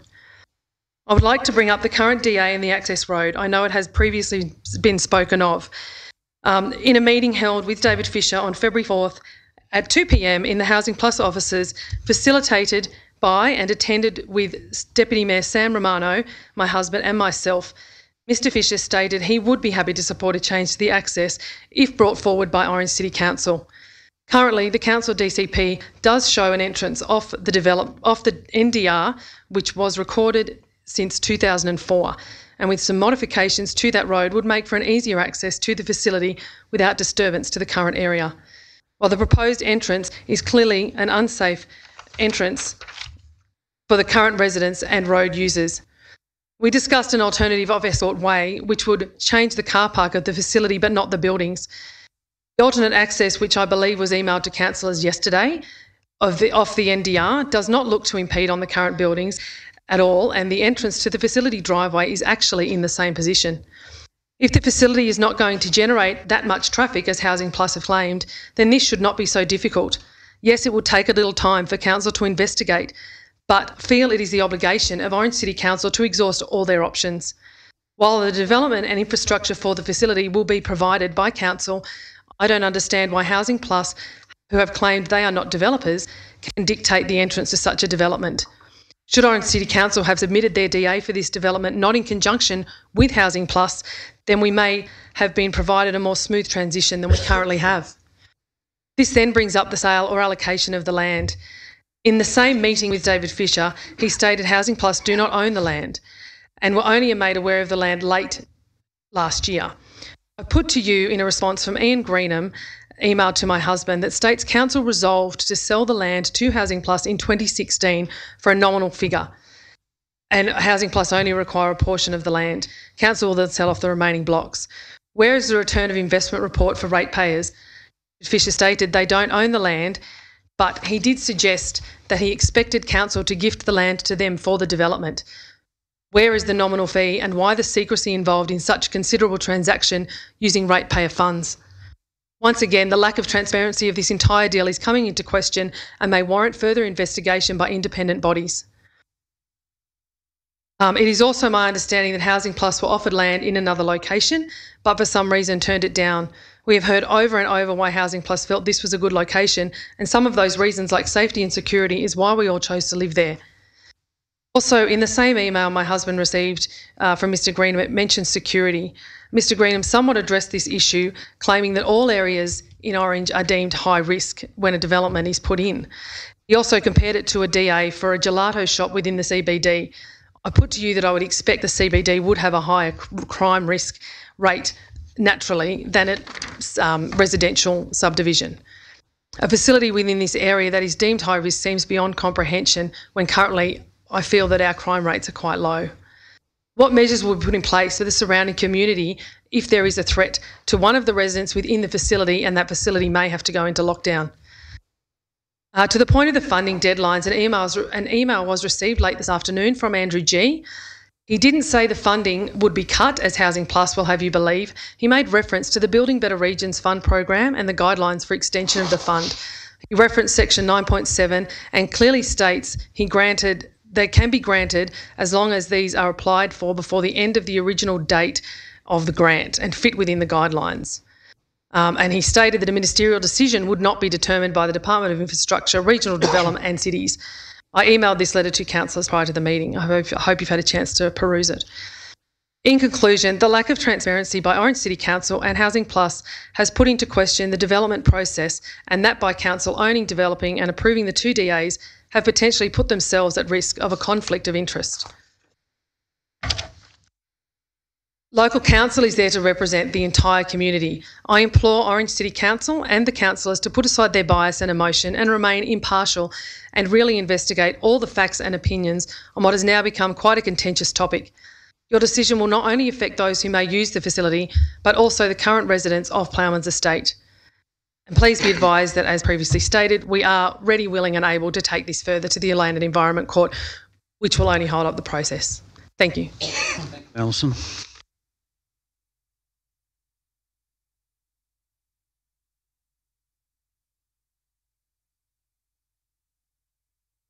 That concludes the open forum. I'll let it go the extra half hour so everyone had the opportunity to speak. We'll move back in the council meeting. First of all, we have 3.1 is confirmation of the minutes of the ordinary meeting. Orange City Council held on the 5th. Move Councillor Nugent. Second Councillor Prevatera. All in favour? Aye. Item 4, notices of motion, notices of rescission. 4.1, rescission motion, DA 4441/2018, brackets 1. Councillor Duffy. Thank you, Mr Mayor. I'm happy to move the rescission motion. Second. Thank you, Mr Mayor. Councillor Take here. I'm happy to move the rescission motion, and I'll also refer councillors to the foreshadowed motion. I want to address some issues which I think need to be addressed in this chamber, which are concerning the way that we as a council operate. First thing that I do want to say, there's not a councillor in this room that opposes the group home community facility in Hostel. A council in this room that probably opposes the actual location of it. Well, I'm very confident of that. When going to the shadowed motion, I sat down with the directors, worked through what we could come up with. Councillor Duffy, you're speaking to the rescission motion, aren't you? But it's part of the rescission motion. The reasons for to vote for it. Explain it, Mr. Mayor. Happy to explain it. Make it good. But I'll leave the shadowed motion out of it, just to you. Yeah, no, because you've got the rescission. Everyone. The resident believes the council, the oldest trick in the book, to advertise it over the holiday period. And I acknowledge the fact that our mayor went out of his way and gave it a 2-week extension. That still took it through the holiday period. From the middle, and virtually from the end of December right through to the end of January, is holiday period. We're thinking Santa Claus, we're thinking school holidays, mums going down, I think they're going to visit extended families. That's what it is. I have a problem with that, and it's something that's always been, it's happened in other councils, and I think this one here, especially when it was contentious. I think that to me is. Never before have I ever seen a council, Orange City Council, or any council, do a subdivision, an applicant come and put a DA for dwellings on that application one night, and then at a further that night, sale of that land depended on that. Never before have I ever seen that. That to me, it gives us the appearance of not being fair or not being whatever the case may be. That appearance there, and that's the message that I've got from the resident ratepayers of that area. They also have concerns over how we acquired the land. I know one of the speakers spoke about his concern was the NDR and how it was going to link up with the Southern Feeder and how all that come there. How we actually acquired the land, and that has always been a concern of mine as well. It's our future development of the area, and we need to be a bit more transparent with that, of actually where we're going with the linkage road with that. All that aside, council also, a lot of the, we talk about our council's professionalism, and I'm not going to question it, but I do on some occasions. The residents have informed me that they're quite aware of what's happened at Highland Heritage. They're quite aware of what happened at 62 Bing Street, and they're quite aware of the West East debacle. So they're things that have been to the courts and sorted out in the courts. The Bing Street one too is well worth noting. Council had a peer review. Council had a peer review done, but it still went to the courts and things got changed again. So, and this one here has also had a peer review. But it doesn't say the peer review's right. That's what the case is there. That aside, council has been extremely supportive of Housing Plus, this development. Moved $685,000, a part of our grants that came from the state government to council for things to do our better way of life. We moved $685,000 of that to something that is not under the jurisdiction of our council. Suicide, health, education, domestic violence is not under the jurisdiction of this council, only planning. But Councillor Turner and myself both explained that. We said, hey, this is a state government issue, but councillors were determined, and myself and Councillor Turner voted for it as well, to support domestic violence. We're happy to do that. But not only that, this latest thing here, we're going to give them a block of land for $100, which is probably worth, if it's a huge block, probably $250,000. Also forgo the contribution for the blocks of land. Also forgo the headworks, sewage and water and all those type of things. So we're talking in excess of $1 million. Our council has been very supportive of what was actually going on here, as the case may be.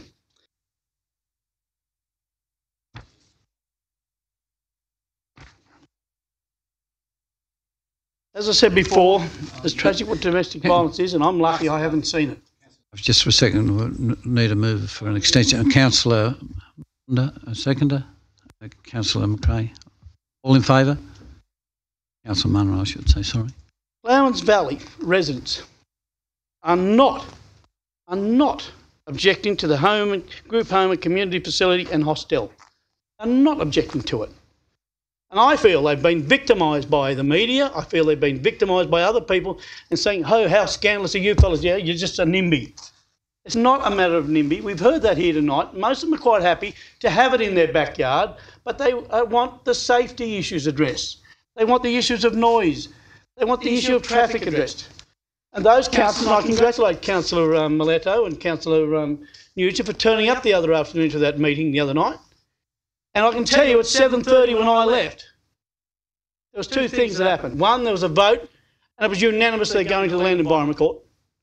And the second one was that when I drove and had to leave, I couldn't go any faster than 10 to 15 kilometres an hour.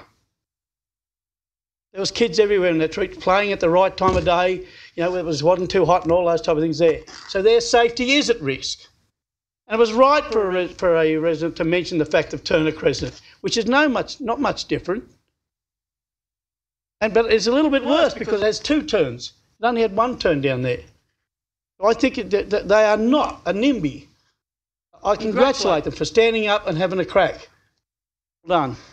15 seconds. Traffic flow, as I mentioned before, has been attended the road and the Land Environment Court. Some of these issues we'll be confronting with the ambulance and police has been mentioned, and the threat of funding being lost. Well, I think we've said enough about that. We don't need to go down that pathway. We've had it in this chamber before when it came to Wade Park, and we've seen what some people have made some comment about here. I'm not even going to go near it. I do believe that any government, doesn't matter which one it is, take something away from this, deserves to get the biggest kick there is in the world. Down to 3. 2. There is now, as I said before, there is now a huge mistrust in the precinct of Housing Plus. One of the questions that was asked at the meeting, how many did they say had they said they'd accept the alternative interests? There was about 20 people put up their hand. That's what they told us. And the example was given us tonight by one of the... Your time's up, Councillor Duffy. You got the right reply now. I'll wind it up. Reply. A witness. Reply, Kev. Don't forget. No, we'll give it a double. Yeah. Councillor Whitten. Thank you, Mr Mayor. I better move the microphone over so everyone up the back can hear me. I rise to support the rescission motion, and I do so. I was away at the last meeting purposes, but a lot of people in this room have heard me say before that as the planning chairman for some 8 years, when we deal with a planning or a DA matter, it is done so based on planning law and the merit of the application. First thing we need to consider, is it art or does it fit in or sympathetic with the urban or streetscape which it is going to go into? Does it have safety or social issues? Now, if we look at precedents, about 2 months ago, we had a DA development across the road that we had a 934 to build. A week later, we had a rescission and we had a 75 to not build, based on the fact that some councillors have, and their democratic right was to raise issues to this council that 5 businesses in that street were the ones who would be directly impacted on that particular DA and the social impacts of that DA. And it was turned around and voted against. I've heard a magic word in here tonight, compromise.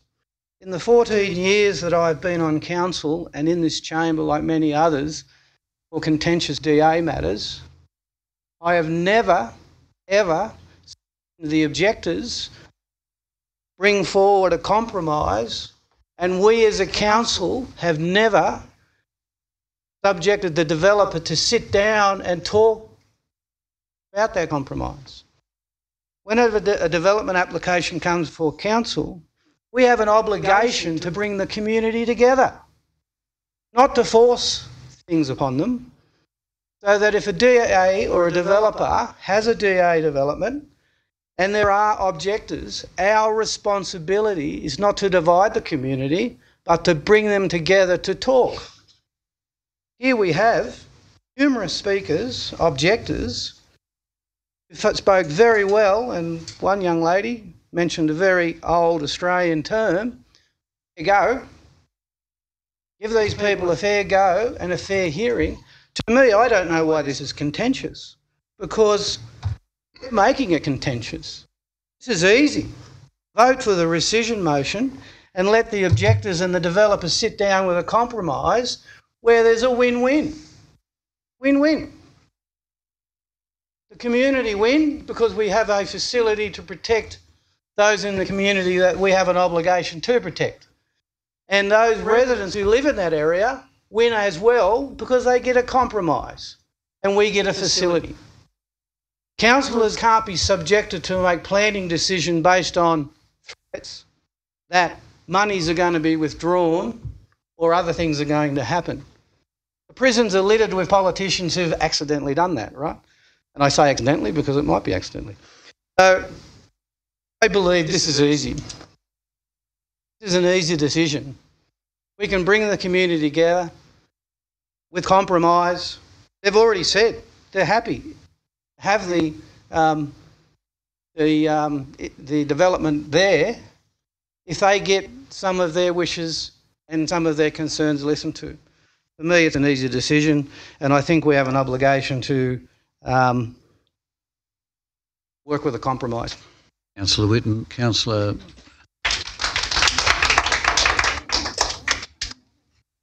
Munro.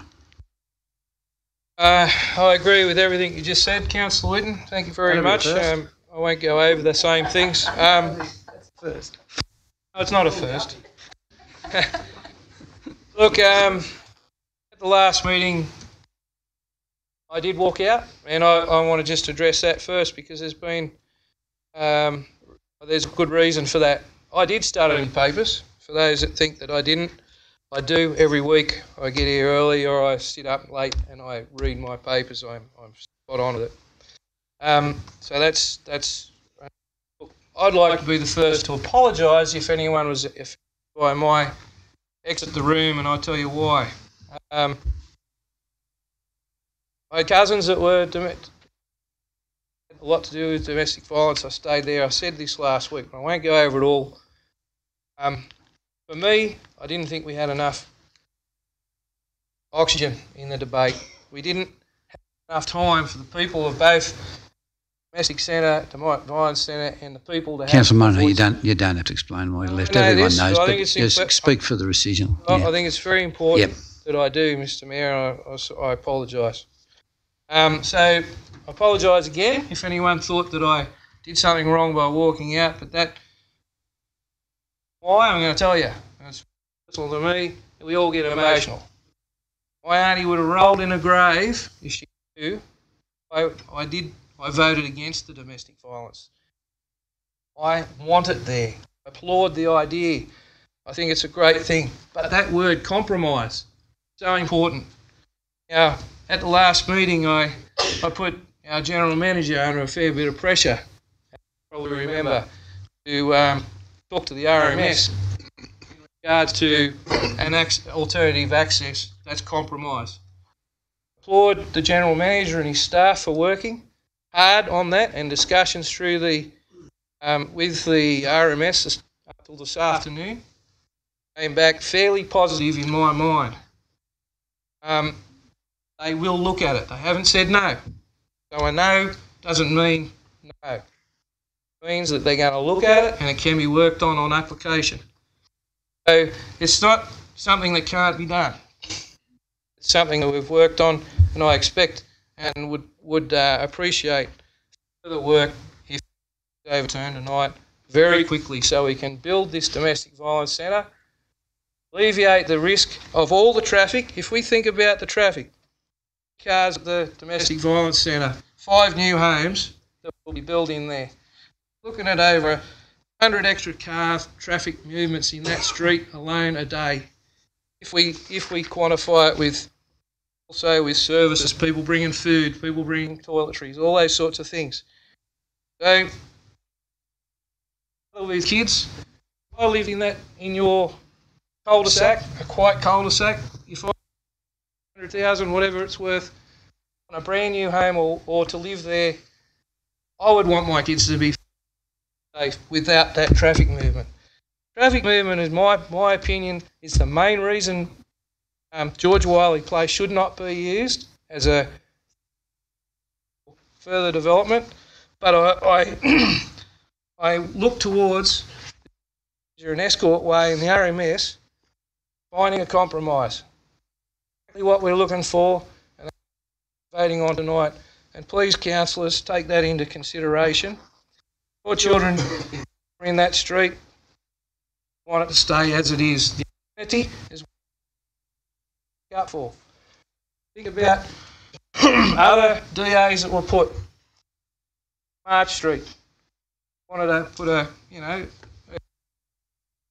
whatever, sort of a, Anyway, those people had their say. You've got yours. You determine why about it and what goes on in the future. I support David Fisher. I've supported him. No one's going to take the funding. I'll guarantee you, no politician will have the intestinal fortitude to say no to you, mate. Just a matter of us helping you get this done in a better, efficient way with compromise. Councillor Munro, Councillor Romano. Thanks, Mr. Mayor. Look, I'm not going to go over everything. Again, I think I'm going to support the rescission motion, and the reason for that has been highlighted here tonight. The word compromise, that's what I'm hoping for.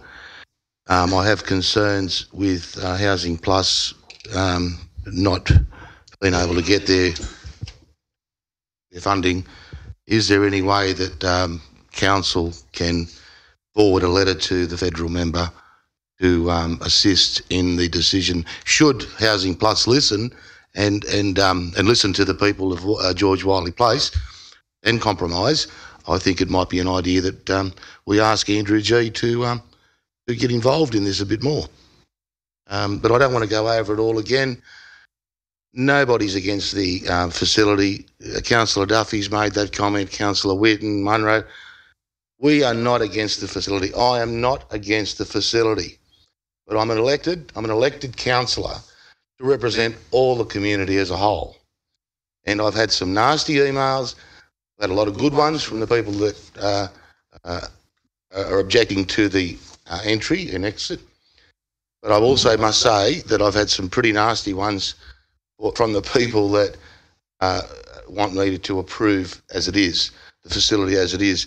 And being called spineless is not one that I take kindly. If I was spineless, I'd be folding over right now. I'm not spineless, ladies and gentlemen. I am going to support the rescission motion, and hopefully there will be a compromise and no delays to Housing Plus, so this project can go ahead and go ahead quickly. Councillor Romano. Councillor Nugent. Thanks, Mr. Mayor. I'm rising to speak against the rescission motion. I'm not going to speak about the urgent need for a domestic violence crisis centre. I think that's a given, and that's something that we all agree on. And thank goodness we do have common ground there. But I will talk about process and outline the factors influencing my vote tonight. There's been a lot of emotion in this debate, as we've heard from the speakers tonight and around the table, and over the 2 months or so that we've been considering this matter. But I'd like to set aside that emotion for a moment and just talk a little bit about the process that we're going through. Firstly, Housing Plus. Housing Plus has the job of building the best domestic violence crisis centre they can with the funding they have available in a location with a design that maximises the physical, emotional and social outcomes for their clients, for women and children who are victims of domestic violence. Council staff have the job of assessing this DA as they have done, and with this and with this and any other DA, against the full array of legislative and planning instruments that govern developments in the City of Orange. And councillors have the role of weighing up all the information they have available to them, including staff reports and feedback from the community. Well, I take my role as councillor very seriously, and I know my fellow councillors do as well. And I've probably spent more time thinking and reading about this particular DA than I have about any other that has come before this council to date. In short, I've followed, the issue in the media, and I'm sure my fellow councillors have as well, read the many, many emails and submissions that have been sent direct to councillors, spent a number of hours prior to the last meeting reading the staff report and submissions. I've listened carefully to every speaker in the open forum at the last meeting and tonight. And I've continued to read and respond to emails that have come in over the past fortnight. Also attended the public meeting with residents held on Sunday night just gone. So I don't feel like I've been rushed into making a decision about this matter. I feel like I've had plenty of time and plenty of information. I do have sympathy for the fears and concerns that local residents have about the development, but still believe that those concerns will largely be unfounded if and when the facility is built. And I've considered the various suggestions made about alternative access points to the centre, and was initially, perhaps like David Fisher, open to this idea as a means of addressing some of the concerns expressed. However, in the end, the favoured alternatives, one of which is on the desk in front of us tonight, all seem to shut the facility away from the community rather than integrate it, and are therefore contrary to what I understand as a best practice design for such a centre. And we've heard that expressed tonight. In the end, we as councillors have to make a decision based on the evidence we have before us, on the DA we have before us, and we have to make a decision. Right, Councillor Whitten? Pretty good. Thank you. Councillor. Councillors, just... And we have to make a decision that is in the best... I'm not interested in what you... Councillor Whitten and Councillor Nugent, stick to the... I thought I was standing up. I heard the floor. I was talking to someone else. I wasn't interrupting. Councillor Whitten, please. And we have to make a decision that is in the best interests of the whole community. And in terms of threats, we've heard threats about the Land Environment Court tonight, and that's not going to influence my decision in relation to this rescission motion. So if I was to vote for this rescission motion, I'd be saying that the approval granted 2 weeks ago was wrong. Based on everything I've read, heard and thought about, I don't believe that to be the case. And as such, I'll not be supporting the rescission. Any other speakers for or against the rescission motion? Councillor Taylor. Yes, Mr Mayor. Mayor, I'll just briefly outline something that happened at the last meeting too. I walked out, but I clearly catered to the chamber that I was put in a untenable position as far as the vote would be, not only in reality but the perception of that vote. I did that with a clear conscience. I believed I was doing the right thing. There was no way I was going to desert the residents that had put their concerns to me, but I was not going to let myself be accused of not supporting the crisis centre. Mr Mayor, as I said at the last meeting, this is DA, and we have to, as Councillor Whitten has pointed out, we have to assess this as a DA on planning law. The residents tonight here have been unambiguous. They will be heading to the Land Environment Court if the rescission motion is not. Mr Mayor, the way I see it, that could delay the process for many, many months. Or the alternative is tomorrow morning with Housing Plus, the residents and council to get a solution straight away, to work on a solution quickly as possible. We can move mountains if we really want to because all the parties are here. All the parties have the power to resolve this particular issue. I see the resolution of this issue as the access point. Mr Mayor, it's been a very emotive issue, and the reason it is emotive, of course, is the actual issue, domestic violence. But if you remove that point from this argument, if it was a set of units, and I think a speaker pointed out very clearly tonight, set of units, or as a childcare centre as was around the corner in Turner Crescent, I think it'd be a lay down there. This wouldn't get a Guernsey on the current access. Not on the current site, but not on the current access. I think we have to work as a community to try and find a solution to this. Mr. Mayor, with this being a domestic violence crisis centre, it does not gate people's democratic rights. The residents have democratic rights just as every other citizen of this community. I took on board their concerns. I asked at the last meeting that we have a deferral. That was voted down. The reason for that wasn't that I hadn't read my papers, as has been suggested. It was because I had thoroughly read the report, but I had not, and I'll admit to it, I had not read all the submissions. The size of a Bible, and I hadn't got through them. There were points raised. There were people I wanted to talk about as far as clarifications. So I wanted to ask for that 2 weeks. Wouldn't it have been far more simpler, and I know I don't want to go over plough ground, but wouldn't it have been far more simpler if we had had the deferral and we're actually debating here tonight, yay or nay, as far as this DA with the information that we now have in front of us. Mr. Mayor, the residents, there's no moving away from the fact that the residents were notified on the 17th of December, right on the doorstep of Christmas. We all know what that period is like. And then with the extension that was granted, that did still take it into the holiday period. And I don't believe that was fair on these residents. It's very, very important. The people are not elitists. These people are like everyone. They've got mortgages, they've got families.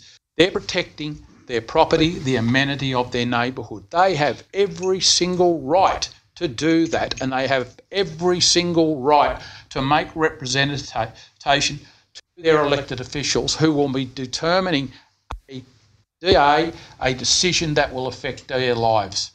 They believe, whether true or perceived, that this will have an adverse effect on their lives. So we, as councillors, have the duty to listen to their concerns.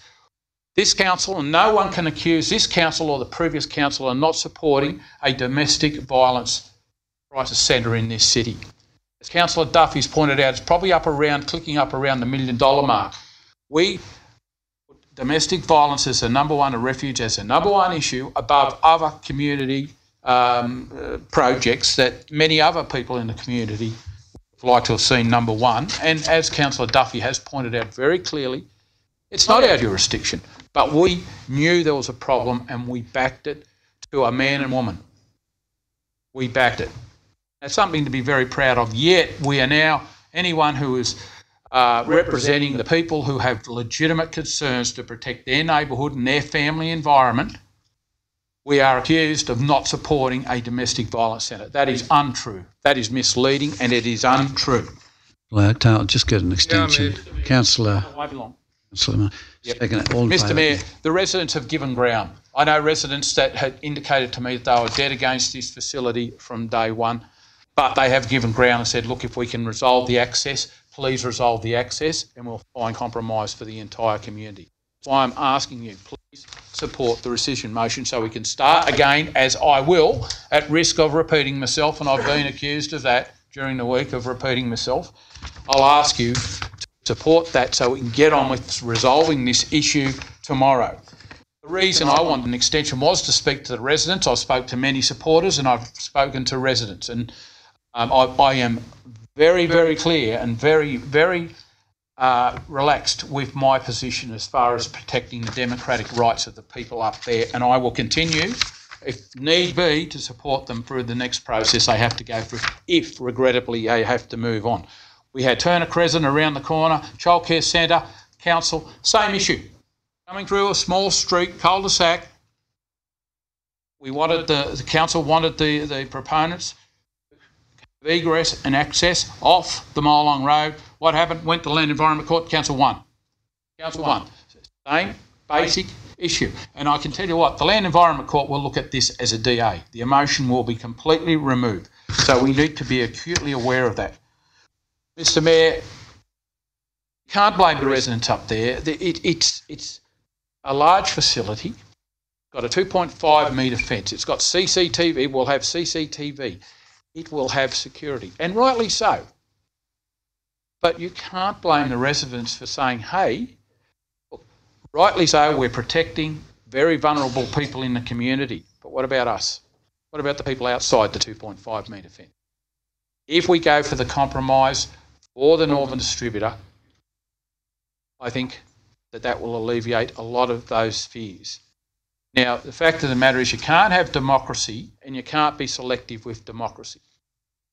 You can't say we support some of the most needy people in our community for support, vilify other people for protecting their own rights, their own democratic rights. So please, I know this has been divisive, but let's all work together. Let's resolve the access issue. Very quickly before I wind up, as far as the access issue is concerned, Housing Plus have indicated to us that it has to be part of the neighbourhood, that it has to be part of the amenity of the neighbourhood. Well, you know, the 2.5 metre fence basically cancels that out. And so what I'm saying, we need to recognise what it is. It is. It's there to provide protection for these vulnerable people. Let's not kid ourselves that it's another house in the neighbourhood. That will probably never be the case. And that's the truth, unfortunately, but that's the fact. So let's start working, support rescission motion. And as I say, everyone is in this room to resolve this issue, and everyone in this room, all the parties are here. Housing Plus, Council, concerned residents and the supporters. Tomorrow morning, 9 a.m, let's start resolving this issue, because the alternative could hold this up 4 months, and then, very seriously, that could compromise the whole project. Councillor Taylor, any other speakers for or against?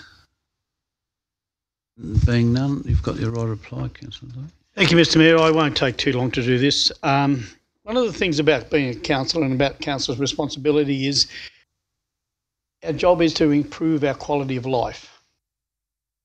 And what's happening here in this room is not objectors' problem. It's not the people and proponents and things like that.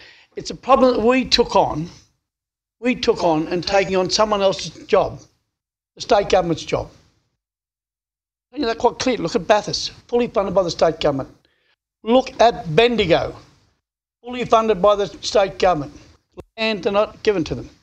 I checked that out today through the member for Bendigo East. Staff in the organisation rang me. So we need to be a bit more careful of what we put our fingers into, because I don't mind giving the $1 million to projects or whatsoever. I don't have any problem with that. But we need to be aware that we're not going to be there to take on the state government's issue for us to cause division in our community. There's good people on both sides of the fence here. I've received emails from people I've seen day out raising funds for other things in this place. I've seen the same thing on the other side of the place. We need to be aware of that. I'm very rarely not in support of compromise, because whatever we do, I believe, has to be covered under the Act. But I tend to think that the issues of traffic, the ambience of the area, the access and all these things don't fully stand up. I think if they went to the Land Environment Court, it doesn't matter which one goes, we'd have an issue, but we probably delay things. But look, I'm not very an emotional type of person, I suppose, unless I'm at home. One of the kids having a go at me, but I just implore you to support the rescission motion, but look at what the future of the foreshadowed motion does. It will unite the people. Thanks, Councillor Duffy. Well, councillors, I put decision motion. Show of hands, please. All in favour? Against? Decision motion lost.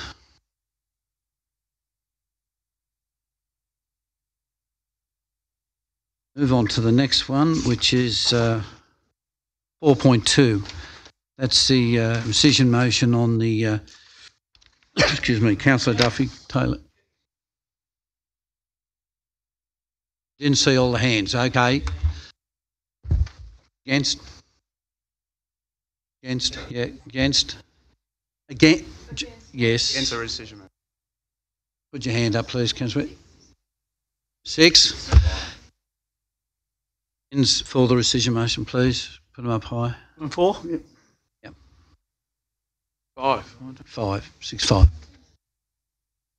Move on to 4.2 was the rescission motion. That's a compulsory acquisition of land. Councillors Duffy, Councillors Taylor and Councillor Sam Romana. Mr. Mayor, I'm happy to move that. You're moving it. Wait, I'll just get a second.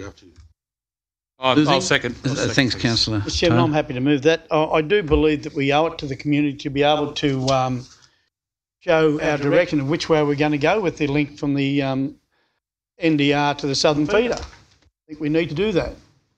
And that will give a clear indication, as mentioned here by some of the other residents here. They said, look, okay, where are we going with this? Is there going to be enough room for these type of things there? So I do think we need to come up with a plan and come back to council to give us a direction of where we're going to go. Thanks, Councillor Duffy. Knows. Yep. Thank you, Mr. Councillor Mayor. I'll McRae. speak against the rescission motion. The compulsory acquisition of the land does not prevent providing information to the community regarding the alignment of the roads. One might argue it in fact gives us more options that council has control of in terms of the construction of said roads, and indeed a roundabout, which has already been mentioned. There's significant traffic problems at that location with Escort Way, the Northern Distributor and Ploughman's Lane. So I would think, regardless of whether in fact we do build a roundabout there next week, having the option of the land being under council's control would make sense. Councillor McRae. Councillor Turner. Thanks, Mr. Mayor. Speaking against the rescission motion also, this particular proposed roundabout or this particular parcel of land has got nothing to do with what we've just been speaking about for the last couple of hours. This has been on the agenda for a number of years, and all it's, where every day we get criticised for the current situation there at the moment. If you're coming out of Ploughman's Lane and the dog leg trying to get onto the NDR, all this is doing is to correct that, make the whole area a lot safer with a proposed roundabout. It's been on the agenda, as far as I'm concerned, for a number of years, and it's just unfortunate that the people that own the land have having a conflict with council, which they previously didn't have. So it has nothing to do with the NDR. If the rescission motion had gone through tonight, whether we have a roundabout down there or not, it had very, very little to do with it, especially with the proposal for the NDR, because it was going to come out well away from the roundabout. So again, this is a completely separate situation, and I just can't understand what Councillor Duffy's on about, because this has always been, as far as I'm concerned, a long-term plan. It's just a matter of acquiring the land, trying then to get the appropriate funding and making that intersection a whole lot safer than what it is at the moment. Mr. Mayor, if I could, I'll speak for the motion. I mean, I can obviously see it's not going to get support, but the fact of the matter is that the method behind the madness here was directly related to the Domestic Violence Centre. That is that if some sort of compromise could be reached as far as access off Escort Way or off the NDR, that it might have required some minor configuration changes to the roundabout. But Mr. Mayor, the thing that concerns me with related to this, and it's an old festering sore, and the council, and I don't know whether this council will be the one to deal with it, but it will be Ploughman's Lane further up. Because what we will be doing is directing the Northern Distributor straight past a residential area there now, and I can tell you what, I think there will be storm clouds brewing as far as that's concerned. Going to have one hell of a fight. I can remember being up in the Wentworth Golf Club, and I think the previous mayor, the people up there were concerned at that stage, and the previous mayor made a statement, and he said, if the NDR is directed, they said, put it down Woodward Street. And I think he said, if it goes down Woodward Street, never happen here. Never happen. Land was allocated, and I think that's... But just watch this space, because the next battleground is going to be Ploughman's Lane. Thanks, Councillor Taylor. Any other speakers for? Against? I'll reply. I'd reply, Councillor Duffy. Now I hope Ms Councillor Turner has a better understanding of what we're talking about. Really?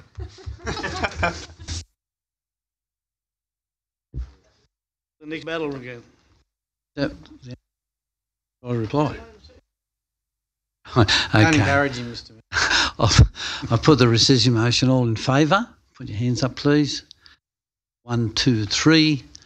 Against? 8. The rescission motion is lost.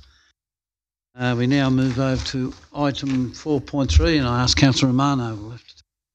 Sorry.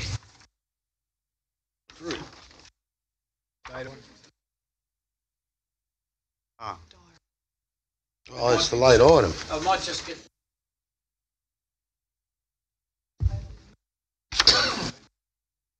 Ask the General Manager to explain.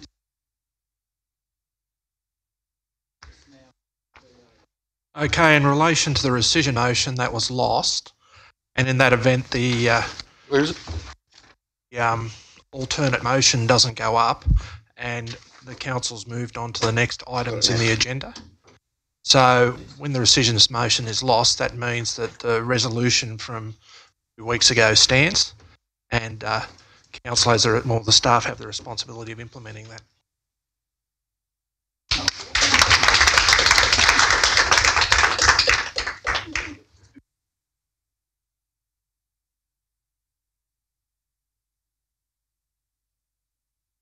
Okay, we'll move on to item 4.3.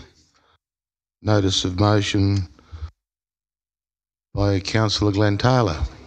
In the room. On to the gents, I think, Mr. Chairman. Okay, well, what do we do in this case? Take a short break? I move that we continue on with the business of the meeting. FaceTiming if you Okay, well, So the Mayor comes back? Are you second it? I'll have a second. Are you happy to second it? Okay, the Mayor's diary involving travel. So, Kevin, you've moved. Well, who seconded it? Councillor Privatera. Okay. That the Mayor's diary involving travel and meeting outside of Orange be provided to the councillors from September 2017 to the current date. Do I have any discussion on that? Yeah. I'm speaking against the motion purely for the fact. The motion. You moved the motion. Well, I asked for any discussion, Councillor Duffy, so... I'm quite happy to sit down if I... Are you happy to let Councillor Duffy speak first? Okay. Councillor Duffy? Thank you, Councillor Milletta. Mr. Chairman, a lot of councils throughout Australia and New South Wales, the mayors give a in-depth report to their council, and I know very fact when I was Mayor of Cabon, we used to do exact same thing. Every time at every meeting, we put down where we went, who we saw, and what we were doing. And we also gave the opportunity to the councillors to put in a report as well to say what they had been doing, because then the ratepayers and the residents all saw what was actually happening. Now, I don't have any problem with this. I know that Damien Ryan, the Mayor of Alice Springs, go and have a look at the business papers from there. It's a massive long thing of what he does day in and day out on behalf of council. And I think it's only the accountability of what we're actually doing. I think it's only you talk about transparency about what you want to do. You promote transparency, genuine transparency. See no problem with it. I think it's one of the things that I advocated during the election. You need to know, and your ratepayers and residents know, who cares whether they support you or whether they don't, they know what you're doing. I know there's a number of mayors around that are having a real crack. And I do believe our mayor's having a real crack. But at the same time, I don't have any problem with the transparency of providing the information of where he goes and who he sees. I think it's normal practice. As far as I'm concerned, I would expect that. Councillor Miletto. Yeah, thank you, Councillor Duffy and Chair Romano. Councillor Duffy, you make the inference between a report and a diary. There's a huge difference between obtaining somebody's personal diary, which may contain other information in it, rather than... Councillor Miletto, it actually states mayoral diary. It's the mayoral diary. It's not a personal diary. It says while the mayor is on his duty, that's what the request is. It's not his personal doing. It's what he's doing while he's working for the council. Okay, my comment would be then, and I apologise for misunderstanding the question. It was a late item. I didn't read it properly. But my concern is, the reason I didn't read it properly because I was obviously concerned with other matters before council. But notwithstanding that, I mean, if that diary was to be presented and there was information in it which didn't contain to council, would that information be able to be redacted? I mean, if somebody wants to make a phone call to Mayor Kidd, or he wants to make it to somebody else, I mean, you know, it may not necessarily be relevant to some sort of conversation, and then does Councillor Kidd have to justify who that number is? The other thing is too, which Councillor Duffy highlighted, was that councillors should be, providing a report back on what we do each year.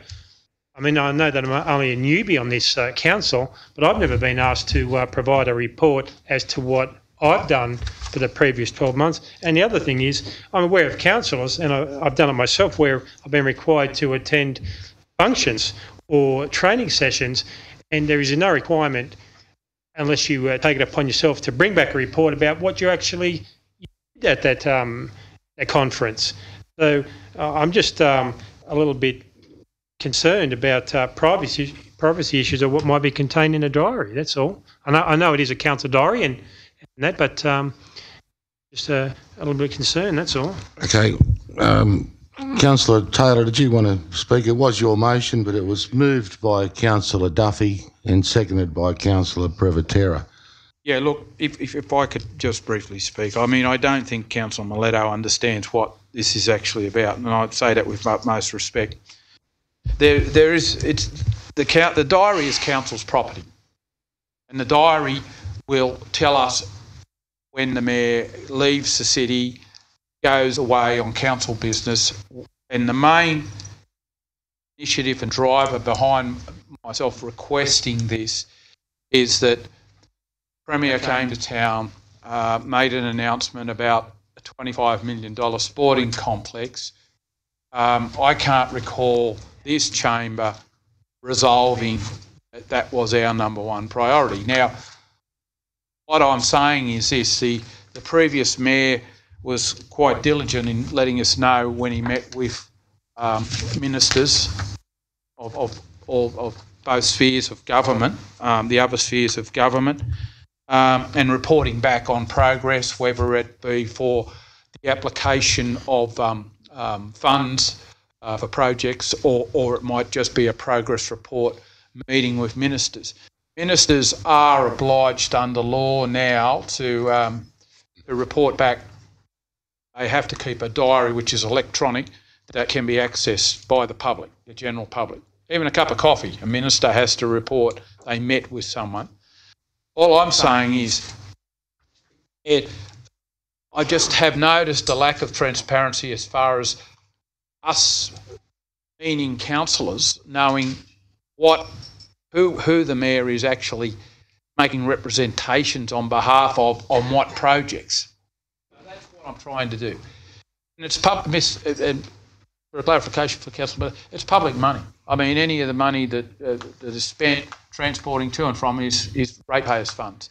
So that accountability and transparency is not only something that should be, but I would suggest something that must be accounted for. And the reason I have raised this issue is because it hasn't, not only in this council, but in previous councils. There's been nothing there.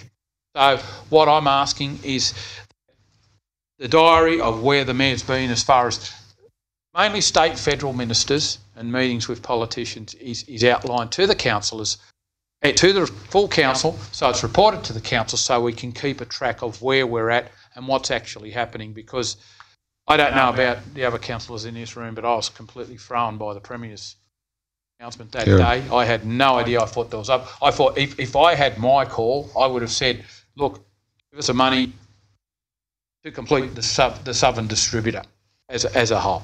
Just give us that money. That's the priority, because my understanding, and staff might clarify, we are nowhere near the point of being shovel ready for any sporting.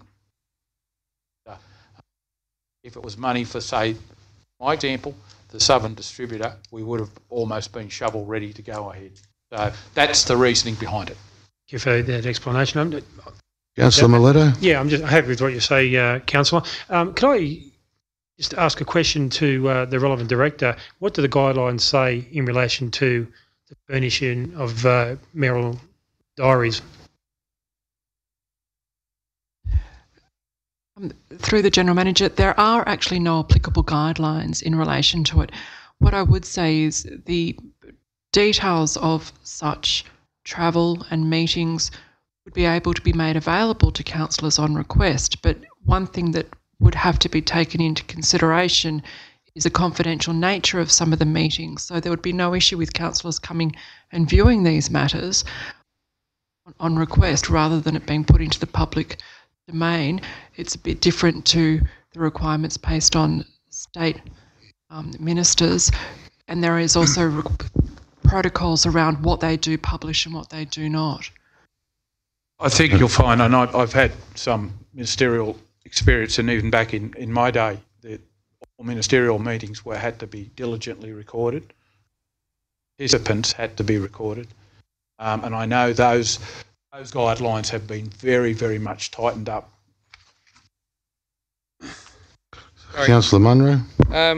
A lot to do with Peter Andren. If you remember, the Honourable Peter Andren, our independent for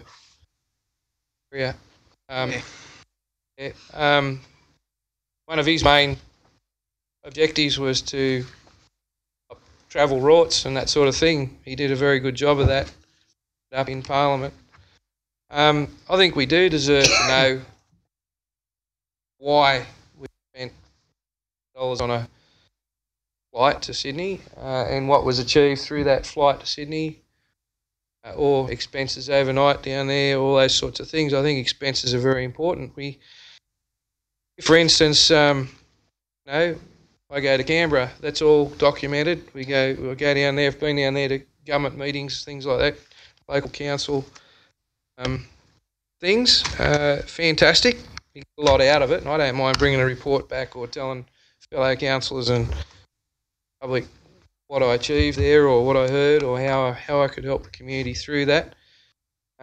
Councillors here have flown to Alice Springs, to other places in Australia, Western Australia.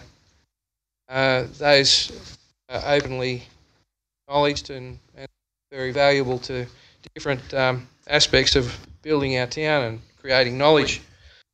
I have got no problem at all with having a look and seeing what was achieved on certain trips, if they were valid, if not, whatever. I think we should be able to ascertain both what the trip was for and what was achieved, have reports back why those trips were actually taken. I think transparency is so important. We all went on about it last election.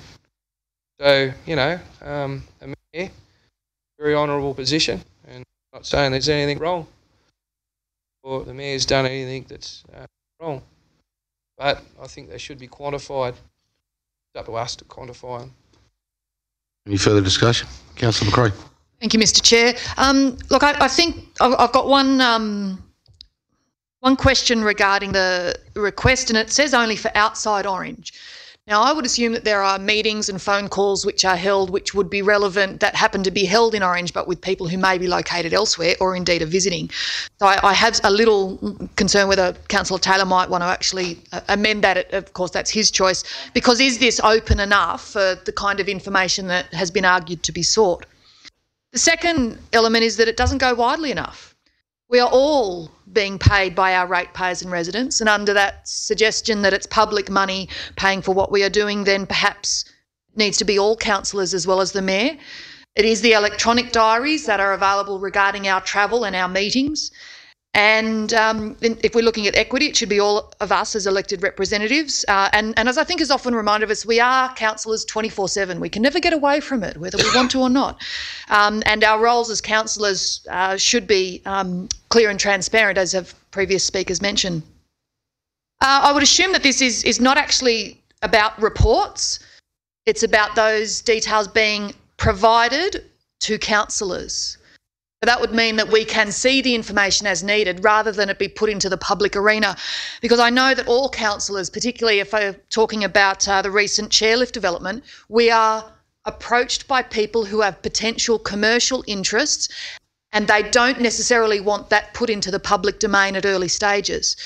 So I do have some concerns about whether we're talking about reports or whether we're talking about having access to the information within our own, of course, appropriately, I've forgotten the word, for confidential matters. And I imagine that also relates to times when, for example, Councillor Duffy, Councillor Miletto and I attended the National Local Government Assembly in Canberra and indeed had the opportunity to meet with federal parliamentarians.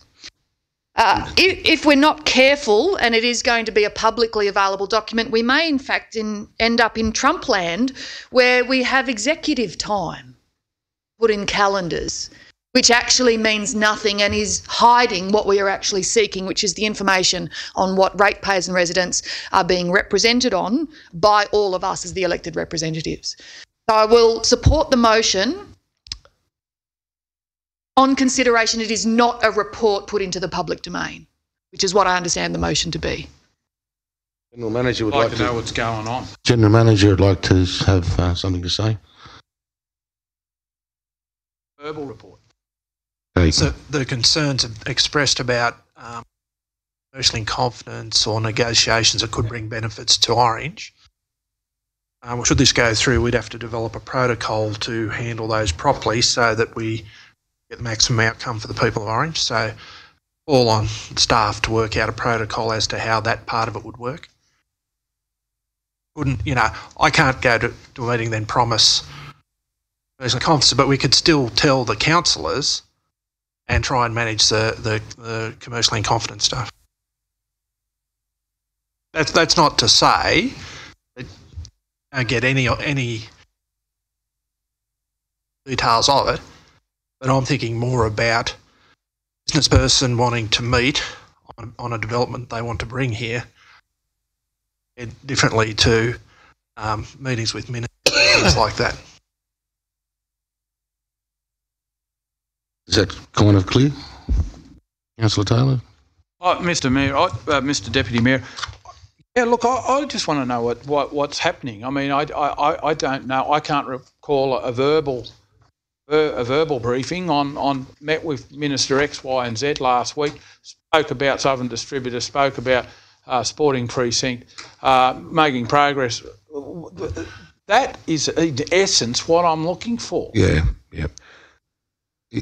When you finished, yeah. What I'd like to say on that. Nothing sinister. No, there's nothing. It's starting to get out of hand here. I think I'd have to agree that I think the Mayor might be very busy, but I certainly don't know. As a Deputy Mayor, I don't always know where he's going or what he's doing, and it's my duty to know that. It's not spying, but Councillor McRae, it's not spying. It's yes. Sorry, the table's falling.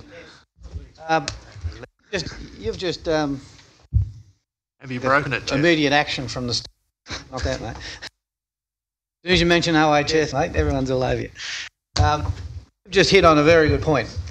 I suppose the matter of process is that we no longer elect the Mayor, right? That's done by the community. But we definitely elect you as our representative in the chamber. So it is your responsibility to find out for us and feed back to us councillors what's going on. I know the Mayor's a busy man. The Mayor is a busy man. But we're elected representatives. I myself as a businessman provide these sorts of things to all sorts of statutory authorities about everything I do, right? So it's not about, I think Councillor Taylor's covered it, it's not about being at McDonald's and had a hamburger, about what are we doing as a council and who are we talking to and what about, so that we're all, when we're asked by the community what's happening with XYZ up the road, that we have an appreciation about it. And at the end of the day, irrespective of legislation, we make policy in this council. Us councillors. We make it. We make a policy effective of what legislation states.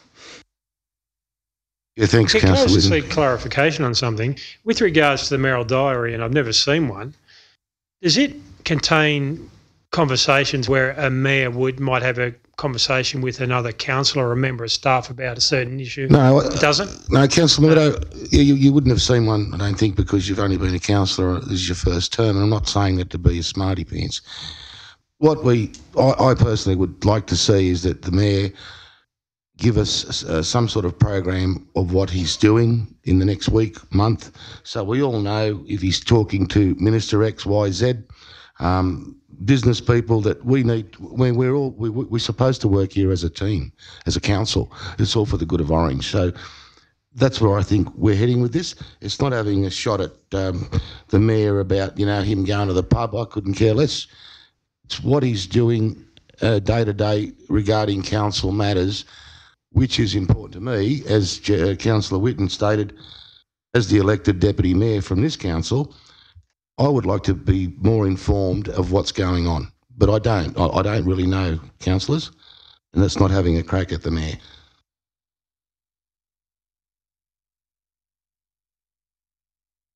Hearing what councillors are seeking to achieve, one method that might address your concerns is that we have the mayor prepare a fortnightly update, which is sent to the councillors as a councillor communication. Now, there will be protocols that we'll have to put in place because the contents of that may be confidential. We need to ensure that it's then not passed on to third parties outside of council, but it is a manner of communicating these things, and also for other councillors who may wish to include items that they want to have circulated to council about business that they've been involved in could be included in the same update that gets sent out, similar to the councillor update that goes out every Friday. Councillor Munro. Sorry for keeping the debate going or the discussion going. But I'd like to ask a question. How do we quantify the cost of transport to Sydney in aeroplanes and the rest of it if we don't know what's gone on down there, what the actual meeting was about? I think it's a really important point. We need to start thinking about the ratepayers' money and where it's spent and why it's spent. Very big. We as councillors, when we go to Canberra, everyone knows we're going to Canberra for a certain conference. It was rightly said, the mayor's all unto himself in the council now because he's elected by the people. I wouldn't go there. But it's just I just like to ask a question. How can we quantify all the trips that's been to Sydney and why they were spent, why they were done? We know there's been quite a few over the period of this council. Can I, a point of order, is this actually within what this motion's about? That's about cost. I'm not sure is that within the scope? I'd like to explain. Yeah, I think with Councillor Munro's going a step further, like he likes to just get right into the details. I think we're going to get Samantha Freeman to, if it's okay with the council, to write up another form of motion, something a little bit more accurate, so we know exactly what. To bring a report back with your options on this. Would you be happy with that? Yeah, that's good. Okay. So I move that this motion be deferred. Bring a report back with options on how to. And that we bring a report back with options. Okay. By Councillor Taylor. All in favour? Aye. Against? Nil. Thank you.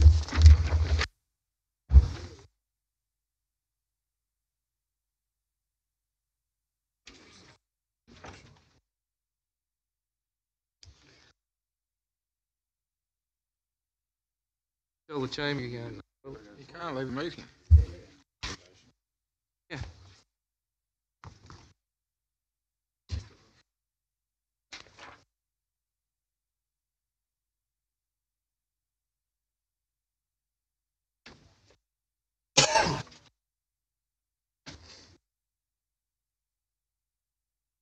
(5.1) General reports, recommendations and resolutions from the policy committees.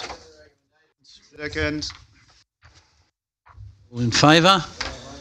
Yes, thank you. 5.2 Statement of investments. Moved. Recommendation. Second it. All in favour? Aye.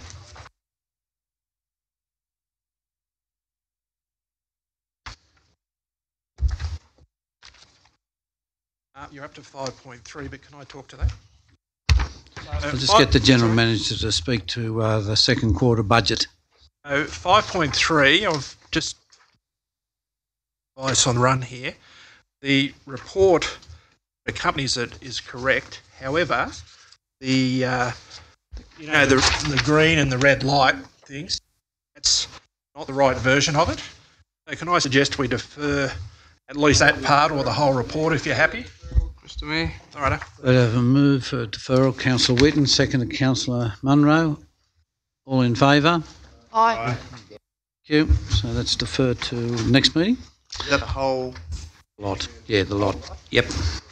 Apologise to the finance staff that came here tonight, not picking that up earlier. Excuse me, Mr. Mayor, can I just say, as a matter arising from that item that we didn't really deal with, but just noting, just in terms of I did attend, along with you, Mr. Mayor, the launch of the 3 exhibitions at the Art Gallery, the Archibalds and the Young Archies and the Margaret Loy Fuller's exhibition, which were absolutely fantastic, and I'd encourage everyone in this room, everyone in the community to get along, and particularly the Young Archies upstairs in the upstairs gallery. It's worth a visit just to see what some of our young artists are doing.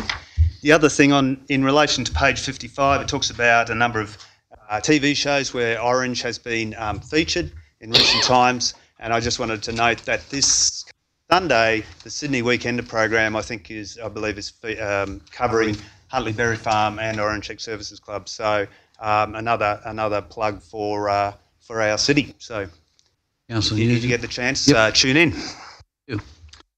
We have now 5.4 is 2018-19 fees and charges, amendments and additions.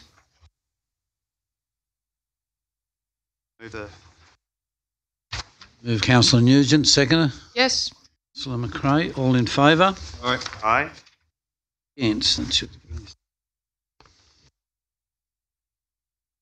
Mr. Mayor, just as a question arising from that recommendation, the Scout Hall is available to the public, anyone in the public to rent or to camp or to use the facilities out there? I can answer that one. Mr. Burdick to answer that. Thank you. Yes, it's available for public rental now. How do we promote that? How are we making that information available to the? It's available on the website, and people can book it through the events team. Okay. So it's on the website, and I understand that. Very good for 21st birthday parties and other events. I talk to a lot of people in the community who say, "Oh, I didn't realise that council was now looking after that, and I didn't know that you could camp out there. I didn't know that." I think it'd be good to get the word out into the community, maybe some Facebook, some social media. And the Scouting Association had it. You could hire it by them also, because I hired it. Just to clarify, at the moment we're renting the halls, so the dormitories and the facilities for cooking. We're still working through the other facilities and approvals in relation to that. Thank you. We now move into item 6, which is the closed meeting of council. General Manager will advise the council if any written submissions have been received relating to any item advertised for consideration by a closed meeting of council. Received any written submissions? I'd like to extend an invitation to any member of the public present at the meeting to make a representation to council as to whether the meeting should be closed for a particular item.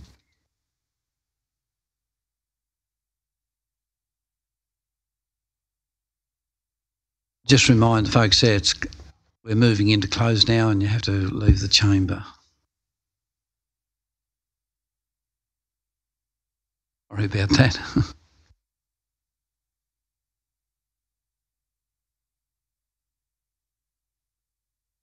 In accordance with the Local Government Act of 1993, the Local Government in brackets General Regulation 2005, in the opinion of the General Manager, the following business is of a kind as referred to in Section 10A in brackets 2 of the Act and should be dealt with in a confidential session of Council meeting closed to the press and the public. The items to be considered in closed are 6.1, Racing Orange, grant funding. Reason for confidentialities, that item is classified confidential under the provision of Section 10A2AA. Personal matters concerning particular individuals other than councillors. B, the personal hardship of any resident or ratepayers. G, advice concerning litigation or advice that would otherwise be privileged from production in legal proceedings on the ground of legal professional privilege. And 6.2 is the Crown Land Building. And the reason for confidentialities there is under the provisions of Sections 10A2DI, commercial information of a confidential nature that would, if disclosed, prejudice the commercial position of that person who supplied it. And D2, information that would, if disclosed, confer a commercial advantage on a competitor of council.